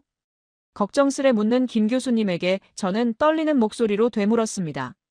교수님, 한국 사람들은 자신들의 조상이 어디서 왔다고 믿습니까? 정말 이 반도 안에서만 자생했다고 믿는 겁니까? 김 교수님은 잠시 침묵하더니 의미심장한 미소를 지으며 저를 박물관의 가장 안쪽, 일반 관람객들의 발길이 잘 닿지 않는 특별 전시실, 아니 정확히 말하면 연구자들만 출입할 수 있는 수장고 쪽으로 이끌었습니다. 사실 보여드릴 게 있어서 불렀습니다. 오늘 새벽에 발굴 현장에서 아주 흥미로운 비석 조각이 하나 나왔거든요. 아직 언론에는 공개하지 않은 겁니다. 아마 박사님께서 이걸 보시면 오늘 느끼신 그 혼란이 확신으로 바뀌실지도 모르겠습니다. 육중한 철제문이 열리고 서늘한 냉기가 감도는 수장고 안으로 들어서는 순간 저는 알 수 없는 운명의 힘이 저를 이곳으로 이끌었다는 것을 직감했습니다. 그곳에는 흙이 채 마르지 않은 검은 비석 탁본 하나가 테이블 위에 놓여 있었습니다. 그리고 그 비석에 새겨진 글자들을 해독하는 순간 제 등줄기에는 식은땀이 흘러내렸습니다. 그것은 신라의 왕족 김씨가 자신들의 뿌리를 스스로 밝혀놓은 그야말로 역사학계를 뒤흔들 자백서나 다름없었기 때문입니다. 수장고 안의 공기는 바깥 세상과 단절된 듯 무겁고 서늘했습니다. 제 눈앞에 놓인 탁보는 단순한 종이 한 장이 아니었습니다. 그것은 1000년이 넘는 시간 동안 침묵을 강요받았던 거대한 역사가 마침내 입을 열고 비명을 지르는 현장이었습니다. 저는 떨리는 손으로 탁본 위에 놓인 확대경을 집어들었습니다. 먹물이 묻어난 종이 위로 희미하지만 분명한 한자들이 하나둘 눈에 들어오기 시작했습니다. 고대 유목 민족사를 연구하며 수없이 많은 중국 사료를 읽어왔던 저에게 그 글자들은 단순한 기호가 아닌 생생한 이야기로 다가왔습니다. 투후. 제천지운. 첫머리를 읽어내려가던 저는 숨을 멈췄습니다. 제 눈을 의심했습니다. 투후. 이 두 글자는 한반도의 역사 아니 동북아시아의 고대사에서는 절대 등장해서는 안 되는 이름이었습니다. 아니, 정확히 말하면 등장할 장소가 잘못되었습니다. 이곳은 한반도의 동남쪽 끝, 신라의 수도 경주입니다. 그런데 왜 중국 한나라 무제시대에 활약했던 전설적인 흉노의 왕자, 김일제의 관직명이 신라왕의 비문에 새겨져 있는 것일까요? 교수님, 이게 정말입니까? 투후 김일제라니요. 이건 흉노의 휴도왕 태자, 그 김일제를 말하는 것 아닙니까? 제 목소리는 저도 모르게 격앙되어 있었습니다. 김일제. 그는 고대 중국 역사서인 한서에 등장하는 입지전적인 인물입니다. 흉노의 왕자였으나 한나라와의 전쟁에서 패해 포로가 되었고 말 키우는 노비로 전락했다가 뛰어난 능력과 충성심으로 황제인 한무제의 눈에 들어 제후의 반열에까지 오른 그야말로 드라마 같은 삶을 살았던 인물입니다. 하지만 그는 엄연히 흉노인, 즉 북방 초원의 사람이었습니다. 그런 그가 왜 신라 김씨 왕족의 조상으로 기록되어 있는 걸까요? 김 교수님은 제 놀란 반응을 예상했다는 듯 차분하게 고개를 끄덕였습니다. 맞습니다, 박사님. 이건 문무대왕릉비의 비문입니다. 삼국을 통일한 신라의 가장 위대한 왕, 문무왕이 자신의 뿌리를 밝혀놓은 기록이지요. 그리고 최근 발견된 또 다른 비석인 대당고 김씨 부인 묘명에도 신라 김씨의 시조가 바로 흉노의 왕자 김일제라고 명확히 적혀 있습니다. 신라의 왕족들은 자신들이 흉노의 후예라는 사실을 숨기지 않았습니다. 오히려 아주 자랑스럽게 비석에 새겨놓았던 겁니다. 머리 한 대를 강하게 얻어맞은 듯한 충격이었습니다. 모든 퍼즐이 순식간에 맞춰지기 시작했습니다. 왜 경주 한복판에 초원 유목민들의 무덤 양식인 적성목곽분이 산처럼 쌓여 있었는지, 왜 그 무덤 속에서 중국식 옥이 아닌 북방식 황금 보검과 화려한 금관이 쏟아져 나왔는지 말입니다. 흉노. 중국인들이 오랑캐라고 비하하며 불렀던 이름이지만 사실 그들은 훈이라는 이름으로 불리며 동서양을 잇는 거대한 제국을 건설했던 위대한 전사들이었습니다. 그들은 태양을 숭배하고 무엇보다 황금을 신성시했던 민족이었습니다. 흉노의 왕들이 황금으로 된 인간 형상을 만들어 하늘에 제사를 지냈다는 기록, 바로 제천금인의 전설이 제 머릿속을 스쳤습니다. 저는 저도 모르게 탄성을 내뱉었습니다. 김씨. 한국에서 가장 많은 성씨인 김씨의 유래가 바로 여기에 있었습니다. 흉노가 숭배했던 황금, 그 알타이의 황금이 바로 성씨가 되어 김이 된 것입니다. 신라의 김씨 왕족은 단순히 우연히 성을 김씨로 한 것이 아니라 자신들이 황금의 제국 흉노의 적통임을 그 이름에서부터 선언하고 있었던 것입니다. 저는 다시금 탁본을 바라보았습니다. 이제 그 글자들은 단순한 기록이 아니라 거대한 대륙을 횡단했던 한 민족의 대서사시로 보이기 시작했습니다. 상상해 보십시오.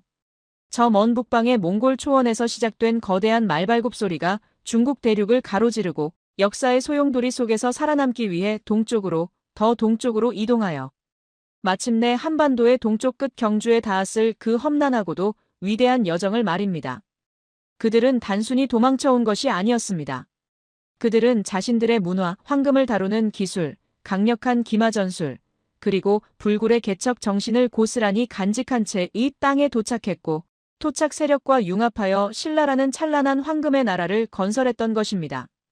그제야 저는 한국인들이, 특히 경상도 사람들이 보여주는 특유의 기질이 이해되기 시작했습니다.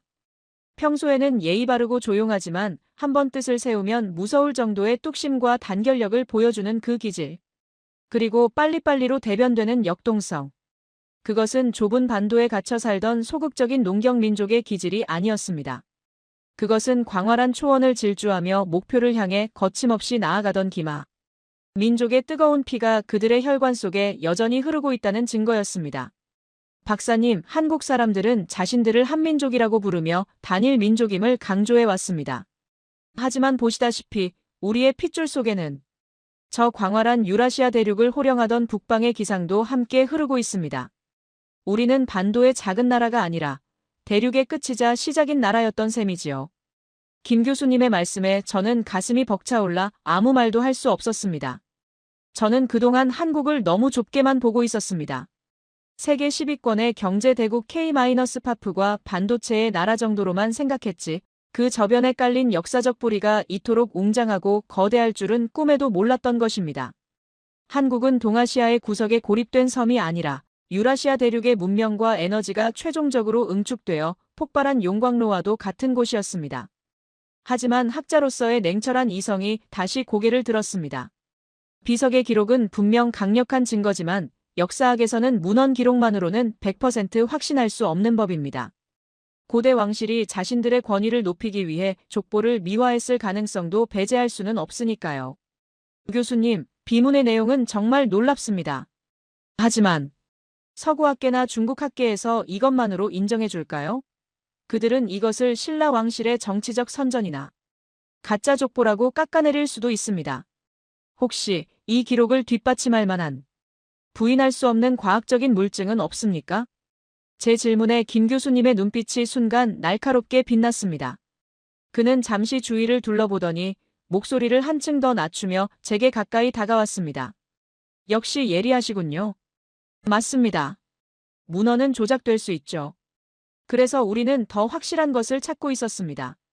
그리고 박사님께만 말씀드리는 건데 사실 얼마 전 발굴된 고분군에서 아주 중요한 것이 나왔습니다. 2000년의 시간을 견디고 기적처럼 남아있던 그것 말입니다. 그것이라니요? 무덤 주인의 뼈. 바로 인골입니다. 제 심장이 다시금 요동치기 시작했습니다. 인골이 나왔다고요? 한국의 토양은 산성이 강해 뼈가 사가 없어지기 쉽습니다. 그런데 2000년 전에 뼈가 남아있다니 이건 기적이나 다름없었습니다. 그 뼈를 DNA 분석해 보셨습니까? 네, 했습니다. 그리고 그 결과는 우리가 상상했던 것 이상이었습니다. 박사님, 지금 당장 저와 함께 서울에 있는 유전자 분석센터로 가시죠. 그곳에 있는 연구팀장이 박사님의 모국, 그러니까 몽골 학계와 공동 연구를 진행한 데이터가 있습니다. 그 데이터를 직접 눈으로 확인하신다면 아마 오늘 밤 잠은 다 주무신 걸 겁니다. 우리는 서둘러 수장고를 빠져나왔습니다.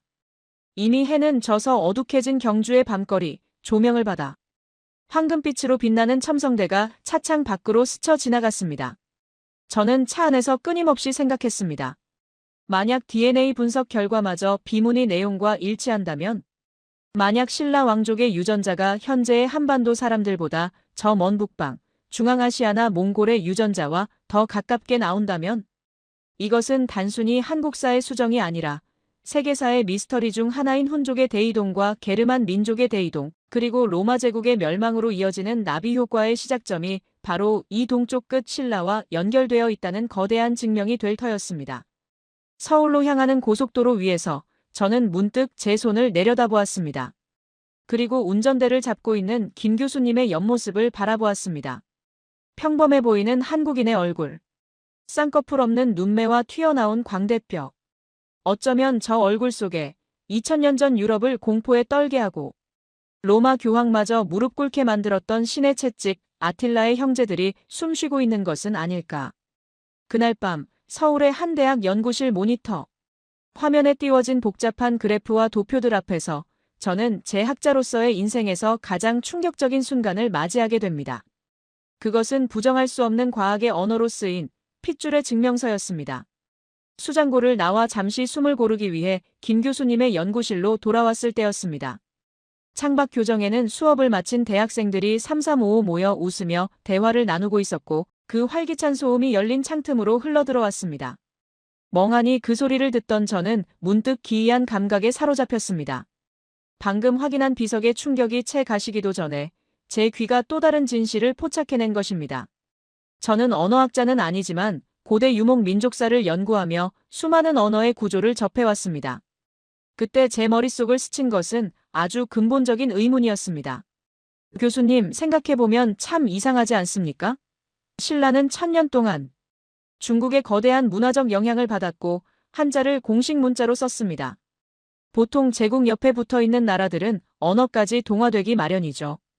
그런데 왜 한국어는 중국어와 이토록 완벽하게 다른 겁니까? 제 질문에 김 교수님은 찻잔을 내려놓으며 빙그레 웃으셨습니다. 다르다 뿐이겠습니까? 아예 생각하는 회로 자체가 정반대죠. 맞습니다. 중국어는 나는 사랑한다 너를 처럼 주어 다음에 동사가 오는 구조입니다. 영어와 같죠. 하지만 한국어는 나는 너를 사랑한다.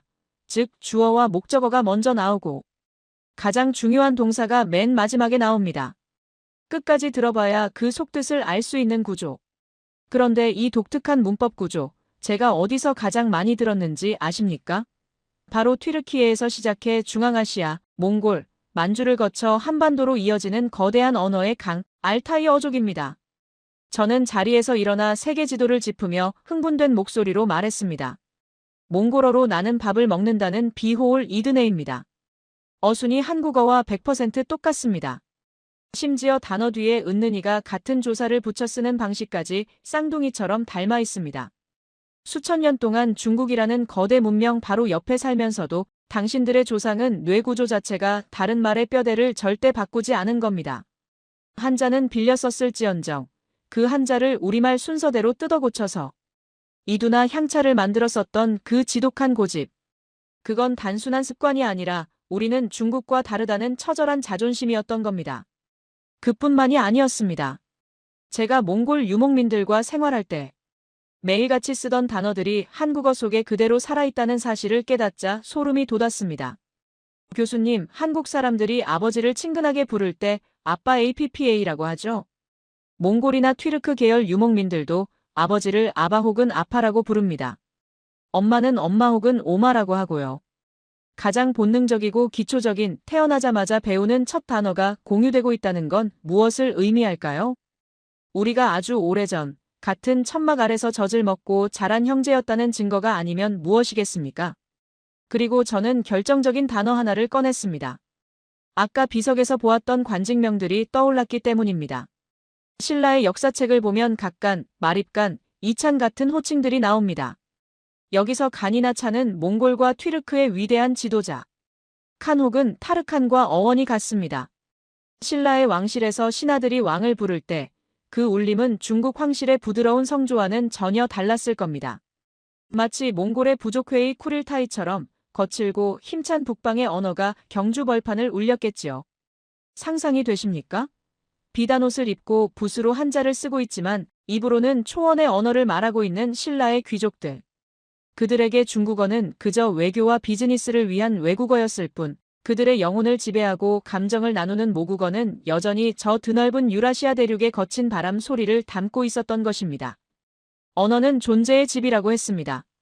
한국인들이 그토록 오랜 세월 동안 수많은 외세의 침략을 받으면서도 민족성을 잃지 않고 살아남은 비결이 바로 여기에 있었습니다. 당신들은 혀끝에 조상들의 지도를 숨겨놓고 있었던 겁니다. 아무리 겉모습이 변하고 옷차림이 바뀌어도 당신들이 내뱉는 숨결과 말의 리듬 속에는 2000년 전 말을 타고 달리던 기마. 민족의 심장 박동이 그대로 살아 숨쉬고 있었던 거죠. 김 교수님은 제 말에 깊은 탄식을 내뱉으며 고개를 끄덕였습니다. 창밖에서 들려오는 학생들의 웃음소리가 이제는 단순한 소음이 아니라 수천 년의 시간을 건너온 역사의 메아리처럼 웅장하게 들렸습니다. 비석의 기록은 지워질 수 있고 유물은 깨질 수 있습니다. 하지만 한번 입에서 입으로 전해진 언어의 구조는 핏줄보다 더 질기게 살아남습니다. 박사님 말씀대로라면 우리는 매일매일 숨 쉬듯이 우리 조상의 증거를 내뱉으며 살고 있었군요. 그렇게 우리는 기록과 언어라는 소리의 화석을 확인했습니다. 이제 남은 건 단 하나, 이 모든 인문학적 추론에 마침표를 찍어줄 부인할 수 없는 생물학적 증거를 눈으로 확인하는 일뿐이었습니다. 자, 이제 서울로 가시죠. 그 말과 기록이 실제 몸속에는 어떻게 남아있는지 보여드리겠습니다. 서울의 유전자 분석센터에 도착했을 때는 이미 자정을 훌쩍 넘긴 시간이었습니다. 텅 빈 도시의 도로를 달려 도착한 연구소는 창백한 형광등 불빛만이 복도를 비추고 있었고 적막감 속에 윙윙거리는 서버 돌아가는 소리만이 우리의 발자국 소리를 뒤따랐습니다. 안내를 받아 들어간 중앙통제실에는 수십 개의 모니터가 벽면을 가득 채우고 있었고 그 앞에는 헝클어진 머리에 핏발선 눈을 한 수석 연구원 한 분이 우리를 기다리고 있었습니다. 그는 마치 며칠 밤을 꼬박 세운 사람처럼 초췌해 보였지만 그 눈빛만은 어둠 속에서 먹이를 발견한 야수처럼 형형하게 빛나고 있었습니다. 오셨군요. 몽골에서 오신 박사님이시라고요? 잘 오셨습니다. 아마 이 데이터를 보시면 박사님의 고고학 인생이 송두리째 흔들리실 겁니다. 그는 긴 사설 없이 바로 메인 모니터의 화면을 띄웠습니다. 복잡한 유전자 염기 서열 그래프와 수많은 점이 찍힌 분포도가 화면 가득 펼쳐졌습니다. 그것은 PCA 주성분 분석 도표였습니다. 인류의 유전적 거리를 시각화하여 어떤 집단이 누구와 가까운지를 보여주는 지도와도 같은 것이었죠. 보통 한국인의 유전자 데이터는 동북아시아 그룹, 즉 현재의 중국 북부나 만주족, 일본인과 가까운 위치에 군집해 있는 것이 일반적입니다. 자, 여기를 보십시오. 이 파란색 점들이 현대 한국인들의 데이터입니다. 그리고 이 빨간색 점이 이번에 경주 황남대총 주변과 쪽샘지구 고분군에서 추출한 고대 신라 왕족 및 귀족 추정 인골의 데이터입니다. 저는 화면 속의 빨간 점을 찾는 순간 숨이 턱 막히는 것을 느꼈습니다. 그 빨간 점들은 현대 한국인들의 파란 점들과 겹쳐 있지 않았습니다. 오히려 그 점들은 그래프의 왼쪽 상단, 저 멀리 떨어진 다른 그룹을 향해 길게 뻗어나가 있었습니다. 그 방향이 가리키는 곳에 적힌 영어 단어들을 읽는 순간 제 등골에는 소름이 돋아났습니다. 몽골, 알타이, 그리고 믿을 수 없게도 중앙아시아 스키타이. 이게 무슨 뜻입니까? 신라 왕족의 유전자가 중국 한족이나 동남아시아 쪽이 아니라 내륙 깊숙한 중앙아시아 유목민들과 더 가깝다는 겁니까? 연구원은 고개를 끄덕이며 키보드를 두드려 또 다른 데이터를 보여주었습니다. 그것은 북의 혈통을 보여주는 Y염색체 하플로그룹 분석 결과였습니다. 더 충격적인 건 이겁니다. 목의 유전자인 미토콘드리아 DNA도 북방계와 강하게 연결되어 있지만 북의 유전자는 더욱 명확합니다. 여기 이 마커를 보십시오. 이건 전형적인 북방 기마민족, 흉노와 스키타이 전사들의 무덤에서 공통적으로 발견되는 유전자형입니다. 심지어 이 특정 변이는 현재 헝가리와 동유럽 일부 지역, 즉 과거 훈족이 휩쓸고 지나갔던 경로에 사는 사람들에게서 발견되는 것과 일치합니다. 순간 제 머릿속에서 거대한 폭발이 일어난 듯 했습니다. 역사책에서나 보았던 게르만 민족의 대이동, 그리고 그 원인이 되었던 훈족의 서진. 로마 제국을 멸망의 길로 몰아넣었던 공포의 대상, 아틸라의 군대. 서양사에서는 그들이 갑자기 동방에서 나타나 유럽을 쑥대밭으로 만들고 사라졌다고 기록합니다. 그런데 그 사라진 줄 알았던 훈족의 형제들이 반대편 동쪽 끝으로 달려와 이곳 한반도에 정착해 신라라는 황금의 나라를 세웠다는 가설이 과학적으로 입증되는 순간이었습니다. 저는 떨리는 손을 뻗어 모니터 화면을 만져보았습니다. 차가운 유리 화면 너머로 2000년 전 뜨거운 피를 흘리며 대륙을 횡단했던 전사들의 심장 박동이 느껴지는 듯 했습니다. 그들은 단순히 살 곳을 찾아 떠돌던 난민이 아니었습니다. 서쪽으로는 로마를 무너뜨리고 동쪽으로는 한반도의 삼국을 통일한 그야말로 세계사를 양분하여 지배했던 거대한 늑대의 후예들이었던 것입니다. 박사님, 이게 무엇을 의미하는지 아시겠습니까? 김 교수님이 제 어깨에 손을 얹으며 나직이 물었습니다. 한국인들은 오랫동안 자신들이 조용한 아침의 나라 백성이라고 생각해왔습니다. 흰옷을 즐겨 입고 평화를 사랑하는 민족이라고요. 물론 그것도 맞습니다. 하지만 우리 내면 깊숙한 곳, DNA의 가장 깊은 방에는 야생의 초원을 질주하고 적을 향해 활시위를 당기던 정복자의 기질이 잠들어 있었던 겁니다. 우리가 IMF 금모으기 운동 때 보여주었던 그 무서운 단결력, 월드컵 때 붉은 악마가 되어 거리를 뒤덮었던 그 폭발적인 에너지. 그건 농사짓던 사람들의 에너지가 아닙니다. 그건 전사들의 함성입니다. 그의 말을 듣는 순간 저는 한국이라는 나라가 완전히 새롭게 보이기 시작했습니다. 그동안 제가 만났던 한국인들의 친절한 미소 뒤에 숨겨진 위기 상황이 닥치면 돌변하여 불가능을 가능으로 만들어버리는 그 무서운 저력의 원천이 바로 이것이었구나. 그들은 겉모습은 얌전한 양처럼 보였지만 그 가슴 속에는 굶주린 늑대의 심장이, 용맹한 호랑이의 발톱이 숨겨져 있었던 것입니다. 그런데 박사님, 더 놀라운 걸 보여드릴까요? 수석 연구원이 망설이듯 입을 열었습니다. 그는 모니터가 아닌 연구실 한 구석에 놓인 보존 상자를 가리켰습니다. 유전자 분석을 하다가 우연히 발견한 건데, 사실 이건 학계에 보고하기도 조심스러운 내용입니다. 당시 신라 왕족들의 외모가 우리가 상상하는 전형적인 한국인의 모습과는 조금 달랐을 수도 있다는 증거가 나왔거든요. 연구원은 조심스럽게 상자를 열고 3D 프린터로 복원한 두개골 모형 하나를 꺼냈습니다. 그것은 쪽샘지구의 한 무덤에서 발굴된 신라 귀족 여인의 두개골을 토대로 복원한 것이었습니다. 저는 그 모형을 보는 순간 다시 한번 숨을 삼켜야 했습니다. 움푹 들어간 눈, 그리고 오뚝하게 솟은 콧날. 그것은 몽골로이드라고 보기에는 너무나 입체적이었고 오히려 서구적인 특징인 코카소이드백 인종의 특성이 섞여 있는 모습이었습니다. 흉노 제국은 다민족 연합체였습니다. 그 안에는 몽골인도 있었지만 중앙아시아의 이란계 사람들도 섞여 있었죠. 신라로 넘어온 이주민 집단에는 이런 서역인들의 피도 섞여 있었던 겁니다. 처용가에 나오는 서역인 처용의 얼굴, 그리고 경주 괴릉을 지키고 있는 무인석의 그 부리부리한 눈과 곱슬머리. 그건 단순히 외국인을 묘사한 조각상이 아니었습니다. 그건 신라 지배층의 실제 모습, 혹은 그들과 함께 피를 나눈 형제들의 모습이었을지도 모릅니다. 저는 모형의 깊은 눈구멍을 들여다보며 전율했습니다. 신라. 그곳은 닫힌 사회가 아니었습니다. 로마의 유리잔으로 술을 마시고 서역의 보석으로 몸을 치장하며 유라시아 대륙의 다양한 인종들이 어우러져 살았던 고대의 코스모폴리탄 도시. 그 찬란했던 국제도시의 기억이 바로 경주라는 도시 전체에 흐르고 있었던 것입니다. 이 사실이 알려지면 한국뿐만 아니라 전 세계 역사 교과서가 바뀌어야 할 겁니다. 제 말에 김 교수님은 씁쓸한 미소를 지으며 고개를 저었습니다. 글쎄요. 주변국들이 가만히 있을까요? 중국은 이미 동북 공정으로 고구려와 발해를 자신의 역사로 편입시키려 하고 있습니다. 그런데 신라마저 북방 유목 민족, 즉 자신들이 오랑캐라 불렀던 세력이 세운 나라라는 것이 밝혀지면 한민족의 역사는 중국의 속국이 아니라 오히려 중국을 위협했던 대등한 경쟁자의 역사가 됩니다.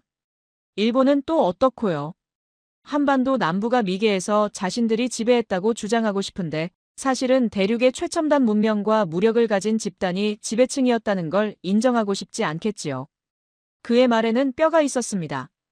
이것은 단순한 과거의 이야기가 아니라 현재 진행형인 역사전쟁의 한복판에 있는 이슈였던 것입니다. 저는 주먹을 꽉 쥐었습니다. 학자로서 그리고 진실을 목격한 증인으로서 이 사실을 묻어둘 수는 없었습니다. 교수님, 유전자는 거짓말을 하지 않습니다. 피는 물보다 진하고 뼈는 말보다 정직하니까요. 이 증거들이야말로 한국이 주변 강대국들의 눈치를 볼 필요 없는 독자적이고 위대한 뿌리를 가진 나라라는 것을 증명하는 가장 강력한 무기가 될 겁니다. 연구실을 나오는 발걸음은 들어갈 때보다 훨씬 무거웠지만 가슴은 그 어느 때보다 뜨겁게 타오르고 있었습니다. 새벽 공기를 마시며 서울의 밤하늘을 올려다보았습니다. 빌딩 숲 사이로 보이는 저 달이 2000년 전 경주의 밤하늘을 비추고 몽골 초원의 밤하늘을 비추었겠지요. 하지만 이야기는 여기서 끝이 아니었습니다.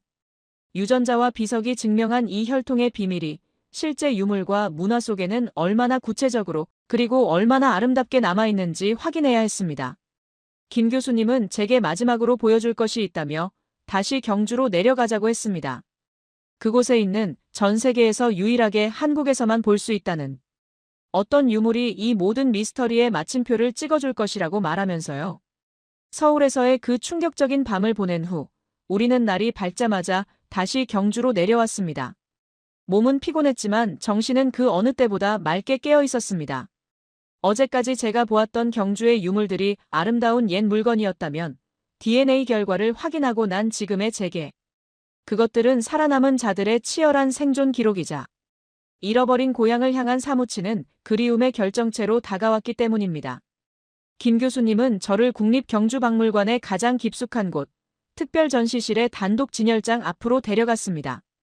그곳에는 제가 어제 미처 자세히 보지 못했던 하지만 전 세계 고고학자들을 경악하게 만들었던 물건 하나가 붉은 조명 아래 숨죽이고 있었습니다. 박사님, 이 칼을 자세히 봐주십시오. 이것이 바로 계림로 14호분에서 출토된 황금 보검입니다. 저는 그 보검 앞에 얼굴을 가까이 대고 숨을 멈췄습니다. 그것은 칼이라기보다는 하나의 완벽한 예술품이었습니다. 하지만 제 심장을 뛰게 만든 것은 그 아름다움이 아니었습니다. 그 칼의 디자인과 문양, 그것은 절대로 한반도나 중국, 일본에서 만들어질 수 없는 것이었기 때문입니다. 칼집과 손잡이를 가득 채운 황금빛 누금 장식 사이로 핏빛처럼 붉은 보석들이 박혀 있었습니다. 가내성 유석이군요. 그리고 이 물결 무늬. 이건 켈트족이나 동유럽의 트라키아 양식입니다. 정확히 말하면 흑해 연안, 카자흐스탄, 그리고 현재의 불가리아 지역에서 유행했던 양식이죠. 정확히 보셨습니다. 우리는 이것을 멀리서 왔다고 하여 이역의 칼이라고 부릅니다. 신라의 무덤에서 8000km나 떨어진 흑해와 지중해의 문양이 새겨진 보검이 나온 겁니다. 이것은 교역품일 수도 있겠지만 학자들은 이것을 지배층의 전유물, 즉 그들이 이곳으로 이주해 올 때 가장 소중하게 허리춤에 차고 왔던 가문의 보물이라고 추정합니다. 상상이 되십니까? 저 먼 흑해의 초원이나 코카서스 산맥 아래에서 누군가 이 칼을 허리에 차고 말을 달리기 시작했습니다. 수많은 전쟁과 추위, 굶주림을 견디며 알타이 산맥을 넘고 몽골 고원을 지나 마침내 이곳 한반도의 끝 경주에 도착했을 때 그가 이 붉은 보석이 박힌 칼을 어루만지며 무슨 생각을 했을지를요. 이 작은 칼 하나에 대륙을 횡단한 거대한 서사시가 압축되어 있는 것입니다. 하지만 진짜 충격은 그 다음이었습니다. 김 교수님은 저를 신라 문화의 정점이라 불리는 금관 전시관으로 안내했습니다. 어제는 그 화려함에 눈이 멀어 미처 보지 못했던 형태가 이제야 제 눈에 들어오기 시작했습니다. 박사님, 중국의 황제들은 자신들을 용의 후손이라 칭하며 용무늬가 새겨진 관을 썼습니다. 그런데 신라의 왕관을 보십시오. 용이 있습니까? 없었습니다. 신라의 금관에는 용이 없었습니다. 대신 그곳에는 기이한 형상이 솟아 있었습니다. 이건 나무군요. 그리고 양옆에 솟은 것은 사슴의 뿔입니다. 순간 제 머릿속에 시베리아의 자작나무 숲과 그곳에서 굿을 하던 샤먼의 모습이 겹쳐졌습니다. 그렇습니다. 신라의 금관은 왕의 권위를 나타내는 왕관이기 이전에 하늘과 땅을 연결하는 제사장, 즉 샤먼의 모자였습니다. 출자 모양으로 솟아오른 것은 하늘로 뻗어나가는 신목, 즉 우주나무를 상징하고 사슴뿔은 하늘의 뜻을 받아들이는 안테나이자 영험한 동물의 상징이었습니다. 이것은 완벽한 북방 샤머니즘의 원형이었습니다. 중국의 강력한 문화적 압박 속에서도 신라 사람들은 결코 자신들의 정체성을 버리지 않았던 것입니다. 그들은 중국식 용을 머리에 얹는 대신 자신들의 고향인 시베리아와 몽골 초원의 숲, 그리고 그곳을 뛰어놀던 사슴을 황금으로 빚어머리에 썼습니다. 그것은 우리는 중국과는 다르다. 우리는 하늘과 직접 소통하는 북방의 후예다라는 무언의 외침이자 긍지 높은 선언이었습니다. 박사님, 신라의 왕 호칭이 처음에는 이사금이었다가 갑자기 마립간으로 바뀌는 시기가 있습니다. 바로 이 거대한 돌무지던 널 무덤들이 만들어지기 시작한 시기와 일치하죠. 몽골어와 튀르크어를 연구하시는 박사님이라면 마립간이라는 단어가 익숙하지 않으십니까? 저는 소름이 돋았습니다. 마립은 머리, 즉 우두머리를 뜻하고 가는 칭기즈칸 할 때의 그 칸이군요. 마립간은 곧 머리칸, 대칸이라는 뜻이었군요. 김 교수님이 빙그레 웃으며 고개를 끄덕였습니다. 한반도 동쪽 끝에서 왕을 칸이라고 불렀던 나라. 그들은 뼛속까지 유목민의 영혼을 가지고 있었던 것입니다. 박물관을 둘러보는 내내 저는 뿔잔각배를 보며 말 위에서 술을 마시던 유목민의 습관을 말 한 장. 가리개와 등자발걸이를 보며 유럽의 기사도보다 수백 년 앞섰던 그들의 기마술을 확인했습니다. 그리고 마지막으로 김 교수님은 저에게 아주 작지만 가장 감동적인 유물 하나를 보여주었습니다. 그것은 무덤 속 죽은 자의 가슴팍에서 발견된 둥글고 푸른 유리구슬 목걸이였습니다. 이 유리구슬을 보십시오. 그 안에는 사람의 얼굴이 그려져 있습니다. 그런데 자세히 보면 웃고 있는 백인 아이의 얼굴과 검은 머리의 동양인 아이의 얼굴이 함께 녹아져 있습니다. 2000년 전 로마에서 만들어져 실크로드를 타고 이곳까지 온 것입니다. 그 작은 유리구슬 안에서 저는 다양성과 포용을 보았습니다. 신라는 닫힌 사회가 아니었습니다. 서역의 상인들이 자유롭게 드나들고 페르시아의 카펫이 깔려 있고 로마의 유리잔으로 포도주를 마시며 흉노의 후예인 왕이 사슴뿔 왕관을 쓰고 나라를 다스리던 곳. 그곳은 고대 세계의 모든 문명이 종착하여 찬란하게 꽃피운 글로벌 제국이었습니다. 박물관을 나설 때 제 마음속에는 한국인에 대한 경외심이 자리 잡고 있었습니다.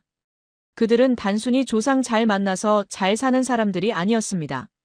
저 척박한 북방의 초원에서 시작하여 험난한 대륙을 가로지르는 대장정 끝에 이 땅에 정착했고 수천 년의 세월 동안 주변 강대국들의 침략과 압박 속에서도 자신들의 황금빛, 정체성을 잃지 않고 지켜낸 생존의 챔피언들의 후손이었던 것입니다. 박사님, 이제 마지막으로 모시고 갈 곳이 있습니다. 과거의 영광을 확인하셨으니 이제 그 피가 현재 어떻게 이어지고 있는지, 그리고 그들이 만든 기적이 오늘날 어떤 모습으로 세상을 놀라게 하고 있는지 보여드리고 싶군요. 김 교수님은 제게 이제 마지막으로 보여줄 것이 있다며 박물관을 나섰습니다.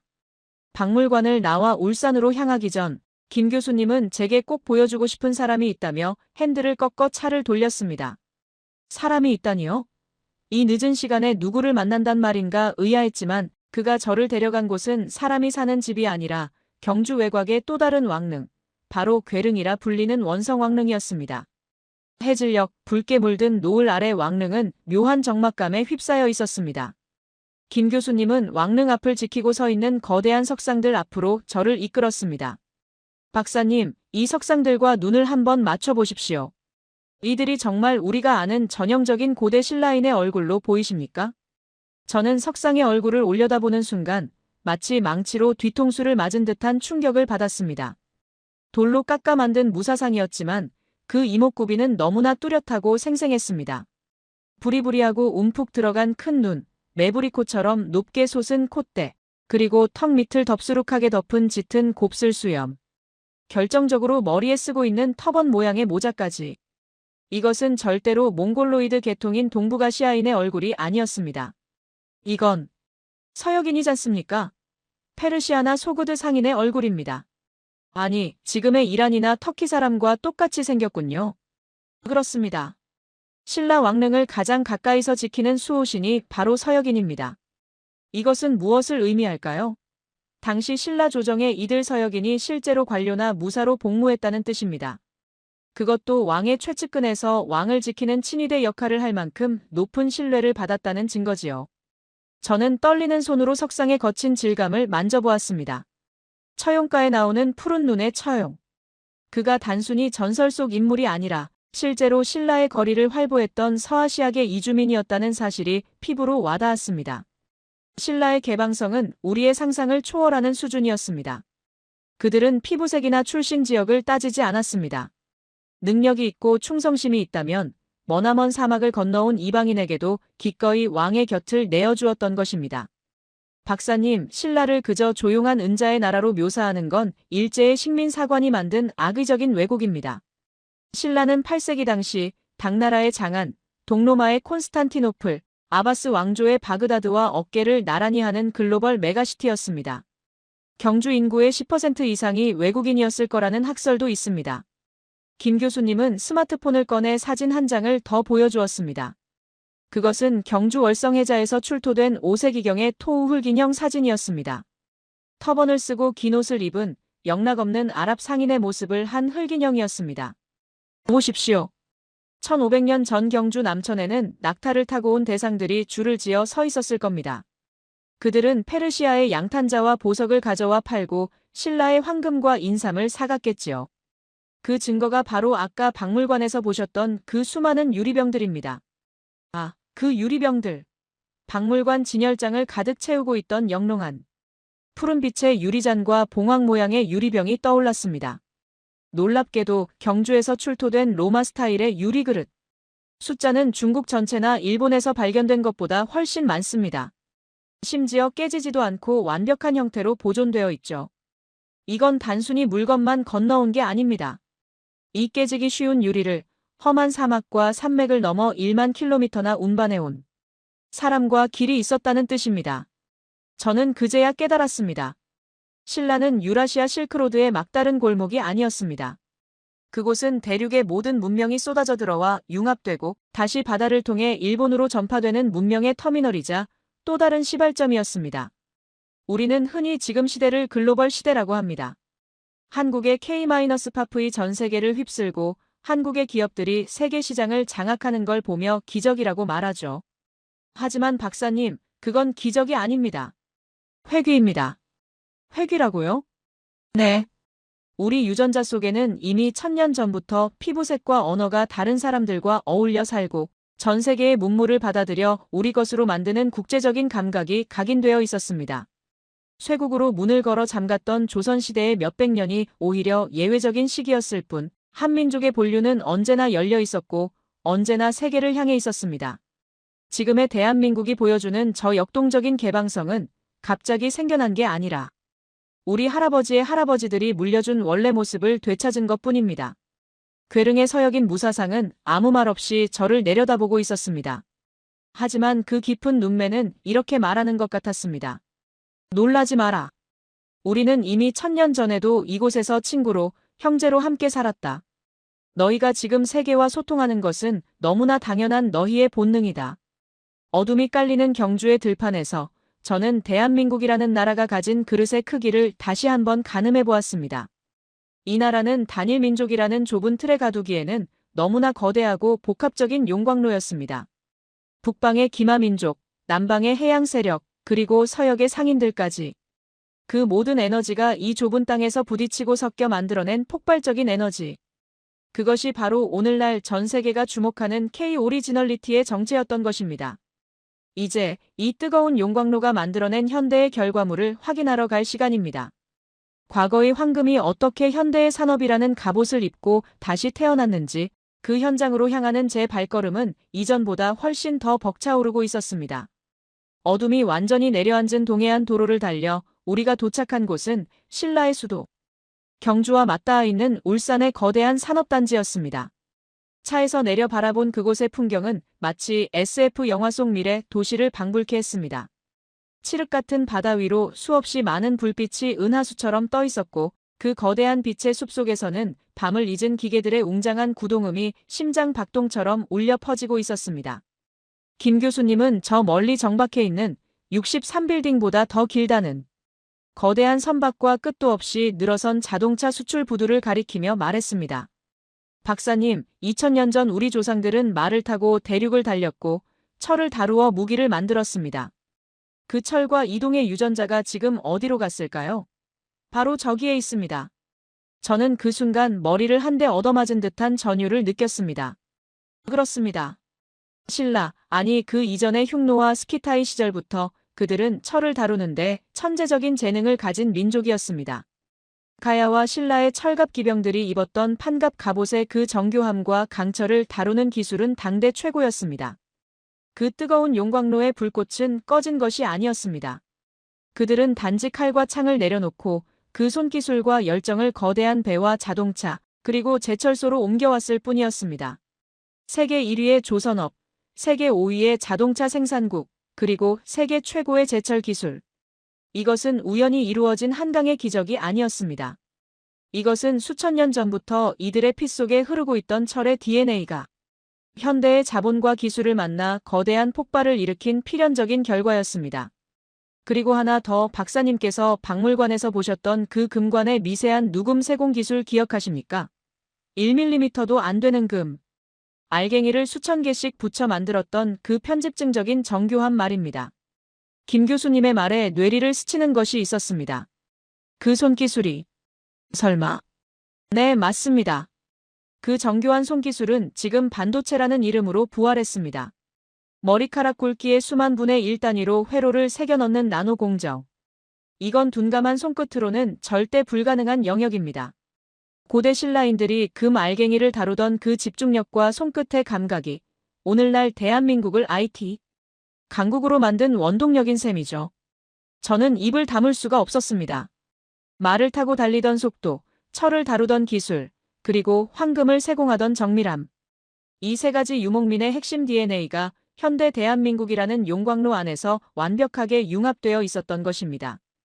한국인들이 입버릇처럼 말하는 빨리빨리 문화도 이제는 다르게 보였습니다. 외국인들은 그것을 조급함이라고 비웃기도 하지만 제 눈에는 그것이 생존을 위해 짐을 꾸리고 이동해야 했던 유목민이 기동성이자 목표물을 향해 전력 질주하는 기마병의 돌파력으로 보였습니다. 그들은 멈춰 있으면 죽는다고 믿는 사람들처럼 끊임없이 혁신하고 앞으로 나아가고 있었습니다. 저는 울산의 바닷바람을 맞으며 생각에 잠겼습니다. 많은 역사학자가 흉노는 사라졌다고 말합니다. 훈족은 유럽에 동화되어 흩어졌고 북방의 유목민들은 역사 속으로 퇴장했다고 가르칩니다. 하지만 그건 틀렸습니다. 그 위대한 대륙의 지배자들은 사라진 것이 아니라 이곳 한반도라는 좁은 땅에 압축되어 에너지를 응축하고 있었던 것입니다. 마치 스프링처럼 혹은 화약처럼 말입니다. 그들은 대륙을 잃은 대신 바다를 얻었고 세계로 뻗어나가는 경제 영토를 얻었습니다.